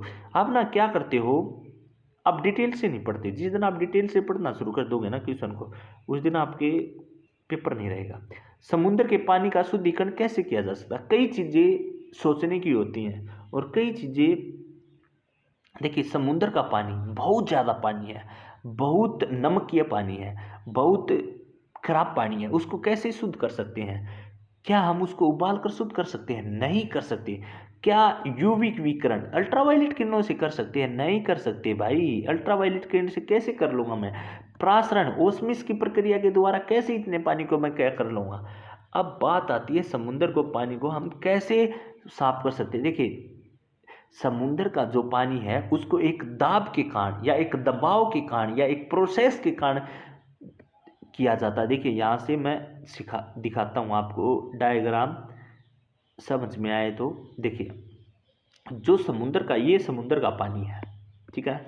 यहाँ से समुद्र का पानी डाला, ये पानी आ गया, पानी आ गया, पानी आ गया, पानी आ गया, वही आ गया, आ गया, आ गया। ये एरिया यहाँ से क्या है, धूलकण जमा होना शुरू हो जाएगा, रुक जाएगा। यहाँ से साफ पानी जाना शुरू हो जाएगा। तो ये हमारा साफ पानी है, ये हमारा गंदा पानी है। देखिए यहाँ से प्रेशर डाला जाएगा, एक भारी मात्रा में दबाव डाला जाएगा, और यहाँ से भारी मात्रा में दबाव डालेगा तो धूल कण यहाँ पे रुक के साफ पानी यहाँ से प्रोसेस करेगा। इस प्रकार से दबाव के द्वारा हम क्या है, समुद्र के पानी को क्या है, दोहराते हैं या साफ करते हैं। तो विपरीत प्रासरण द्वारा, देखिए विपरीत प्रासरण द्वारा वही प्राशन हो रहा है। यहाँ से डाला, यहाँ से निकल रहा है, विपरीत प्राशन। पर कैसे निकल रहा है? क्योंकि उस पर एक दाब पड़ रहा है, दबाव पड़ रहा है। उस प्रकार से समुद्र के पानी को क्या है, हम भाई साफ कर सकते हैं। देखिए बता भी देता हूँ इस ऑप्शन के बारे में। देखिए विपरीत प्रासरण क्या होता है? यह एक ऐसी तकनीक है जिसका उपयोग जल को एक अर्धपरागमय झिल्ली के माध्यम से दाब में धकेल कर जल से बड़ी संख्या में क्या है, दूषित पदार्थों को निकालने के लिए किया जाता है। क्लियर?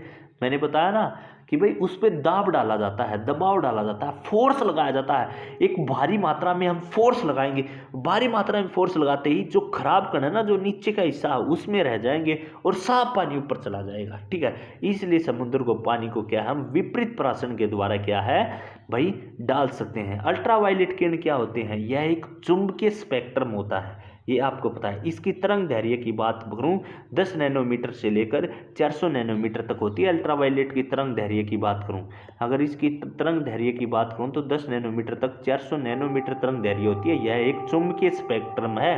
अब आता है निस्यंदन किसके द्वारा? तो निस्यंदन क्या होता है इसके बारे में बता देता हूं, या निस्पंदन भी कई बार इसको लिखा पाता है।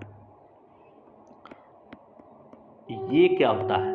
निस्पंदन क्या होता है? यह वह प्रक्रिया है जिसका उपयोग आप ठोस कणों को द्रव या गैसों से अलग करने के लिए किया जाता है। जो ठोस कण हैं इसके अंतर्गत, जिसमें हम क्या बोला मैंने, द्रव और ठोस कणों को द्रव या गैसों से अलग करने के लिए क्या है किया जाता है। ठीक है, उसको निस्पंदन बोलते हैं। तो इस प्रकार से इसका राइट आंसर आपको पता चल गया होगा। देखिए नेक्स्ट क्वेश्चन बिल्कुल डिट्टो यही सेम वही क्वेश्चन पूछ लिया, पर क्वेश्चन क्या दिया, पानी को कीटाणु रहित करने के लिए कौन सी विधि नहीं अपनाई जाती है? अभी मैंने बताया फिटकड़ी द्वारा या स्कंदन। स्कंदन क्या होता है? जल को कीटाणु रहित करने के लिए जल में फिटकड़ी मिलाई जाती है और उसी को क्या है, स्कंदन बोला जाता है। ठीक है, कई बार आगे पूछ ले। तो ये पानी को शुद्ध करने के लिए किया जाता है, ये तो बिल्कुल ठीक है। क्लोरीन की गोलियां शुद्ध करने के लिए किया जाता है, बिल्कुल ठीक है। उबालना बिल्कुल ठीक है। जिसने निस्संदन ऊपर पढ़ा है, मैंने बताया था निस्संदन क्या होता है, वह प्रक्रिया जिसका उपयोग हम ठोस कणों को जो हमारे ठोस कण हैं उनको द्रव या गैसों से अलग करने के लिए करते हैं। द्रव या गैसों से, लिक्विड या गैस फॉर्म से अलग करने के लिए हम करते हैं, उसको निस्पंदन बोला जाता है। तो इस प्रकार से इसको हम, इसका राइट आंसर क्या हो जाएगा, बी हो जाएगा भाई। क्लियर। अब आता है वर्मी कंपोस्ट किससे प्राप्त होता है। सबसे पहली बात तो आपको ये पता होना चाहिए वर्मी कंपोस्ट होता क्या है। देखिए इसके और भी कई नाम है, आपसे कई बार आने वाले पेपर में नाम पूछ सकता है। वर्मी कंपोस्ट को हम कई नामों से जानते हैं, जैसे वर्मी कास्टिंग, वर्मी कास्टिंग। अगर मैं और बात करना चाहूँ वर्म खाद, अगर मैं और बात करना चाहूँ कर्मी मल, ये सभी ही इसी के अन्य नाम है, इसी के नामों से जाना जाता है। ये क्या होता है, यह केंचुए द्वारा जैविक पदार्थों के विघटन का एक अंतिम उत्पाद होता है। क्यों होता है, ध्यान से सुनना। देखिए वर्मी खाद क्या होता है, जो बच्चे हैं वर्मी खाद या वर्म खाद या कृषि मल क्या होता है, कृषि मल, सिंपल सी बात है। देखिए कृमि खाद में क्या होता है, यह पानी में घुलनशील पोषक तत्व होते हैं और ये एक प्रकार से बोल सकता हूँ उत्कृष्ट पोषक तत्वों से भरपूर होते हैं, जो कि जैविक खाद और मृदा के अनुकूल होते हैं। इसका उपयोग हम क्या है, खेती और छोटे पैमाने पर करते हैं या फिर टिकाऊ जैविक खेती के लिए करते हैं। और केंचुआ एक ऐसा है जो हमारे खेतों के लिए या किसानों का मित्र कहा जाने वाला है। किसानों का मित्र कहा जाने वाला कौन है, केंचुआ है। क्यों, क्योंकि यह जमीन के नीचे अपने होल बना देता है, जो कि एक खाद के रूप में, या मल छोड़ देता है जो कि हमारे खाद के रूप में प्रयोग होता है। तो इसलिए यह वर्मी खाद के रूप में माना जाता है। तो राइट आंसर क्या हो जाएगा, केंचुआ हो जाएगा। और इसके अन्य नाम भी बताए हैं, सारी चीज़ें आपको पता होनी चाहिए भाई, ठीक है। नेक्स्ट है विद्युत उत्पन्न करने के लिए प्रयोग किए जाने वाला उपकरण कौन सा। विद्युत उत्पन्न, सबसे पहले सारे के बारे में बताऊंगा। देखिए सबसे पहले आता है, कौन सा आया है, ये आता है पवन दिग्दर्शक। पवन दिग्दर्शक क्या होता है, इसका नाम क्या है, वात दिग्दर्शन का मतलब क्या है, पवन दिग्दर्शक। पवन दिग्दर्शक क्या होता है, देखिए इसका उपयोग जो हम हवा को दिशा दिखाने के लिए करते हैं और इसे मौसम दिग्दर्शक के रूप में भी जाना जाता है, ठीक है। तो पवन दिग्दर्शक को हम क्या दिखते हैं, मौसम दिग्दर्शक के रूप में जानते हैं। इसको हम क्या है, हवा को क्या है, दिशा दिखाने के लिए इसका प्रयोग किया जाता है। इसके दो भाग होते हैं, कौन कौन से, एक भाग को हम एक भाग तीर के नाम से जानते हैं, दूसरे को हम बहती वायु के नाम से जानते हैं, ठीक है, हो गया। अब आता है पवन चक्कियाँ। जो पवन चक्की होती है ना, वह एक मशीन है जो कि एक गतिज ऊर्जा के रूप को यांत्रिक ऊर्जा में परिवर्तित करती है। और जब कभी भी गतिज ऊर्जा क्या है, यांत्रिक ऊर्जा में चेंज होगी तो वह क्या कहलाएगी, वह बिजली का निर्माण करेगी। तो इसी उपयोग से बिजली पैदा की जाती है और इसमें एक बड़े बड़े ब्लेड लगे होते हैं। कभी भी आपने बिजली बनती देखी होगी तो जो वहाँ पर यूज होता है उसमें हमको बड़े बड़े ब्लेड का क्या है, यूज देखने को मिलता है। और पवन दिग्दर्शक क्या होता है, यह मौसम से संबंधित है। यह किससे संबंधित है, मौसम से संबंधित है, ठीक है भाई। या फिर ये बोल सकता हूँ, ये दिग्दर्शक क्या करता है, हवा को दिशा दिखाने में क्या है, काम किया जाता है, ठीक है। अब आता है पवन कटर। पवन कटर क्या होता है, भाई कटर का मतलब काटना, तो यह अपने लक्ष्य को बड़ी आसानी से काट देता है, यह अपने लक्ष्य को बड़ी आसानी से काट देता है। अब आता है हवा का गोला या पवन की गेंद, जिसको पवन की गेंद भी बोल सकते हैं या हवा का गोला भी बोल सकते हैं। इसका उपयोग क्या करते हैं हम, प्रशिक्षण उद्देश्यों के लिए किया जाता है।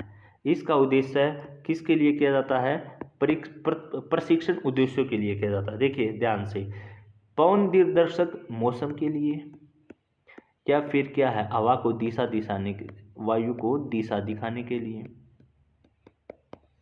पवन चक्कियाँ किससे, बिजली के लिए। क्यों, क्योंकि यह गतिज ऊर्जा को यांत्रिक ऊर्जा में कन्वर्ट कर देती है। ये बड़े ब्लेड होते हैं, ठीक है। पवन कटर काटने के लिए, और हवा का गोला या फिर पवन की गेंद भी बोलते हैं इसको, ये किस लिए किया जाता है, इसका प्रयोग कहाँ पर करते हैं, प्रशिक्षण उद्देश्यों के लिए करते हैं, प्रशिक्षण उद्देश्यों के लिए। ठीक है, तो ये हो गया।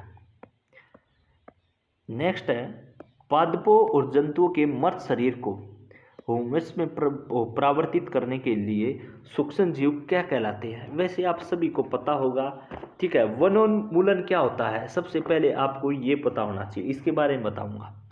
देखिए, वनोन्मूलन क्या होता है, वे वनोन्मूलन में वन भूमि को खेतों, कृषि क्षेत्र या शहरी क्षेत्र में बदलना वनोन्मूलन कहलाता है।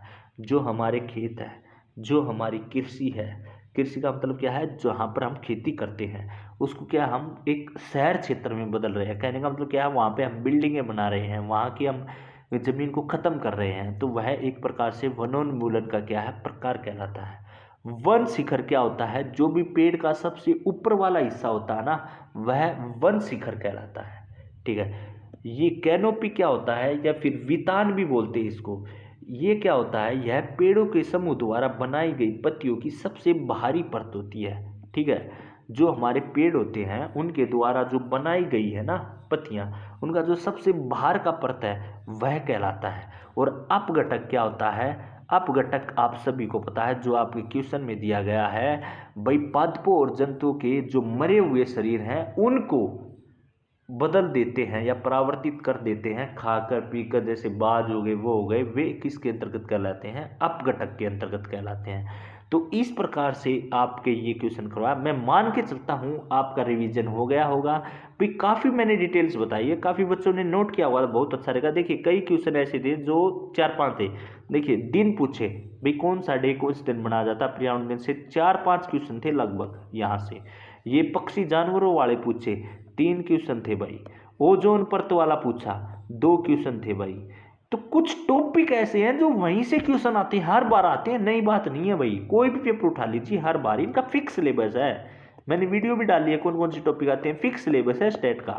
बस 2-3 क्वेश्चन क्या होता है भाई, हर कोई भी पेपर होगा 2-3 क्वेश्चन हमको नया देखने को मिल सकता है, मिल सकता है, जरूरी नहीं मिले, मिल सकता है। उसमें हमको ये भी नहीं होना चाहिए ये पढ़ा नहीं था, और उस पर टाइम वेस्ट भी नहीं होना चाहिए। जब आपका 25+ स्कोर आ जाएगा तो बहुत अच्छा स्कोर हो जाएगा। तो चलिए, थैंक यू स्टूडेंट, मिलते हैं नेक्स्ट वीडियो में, धन्यवाद।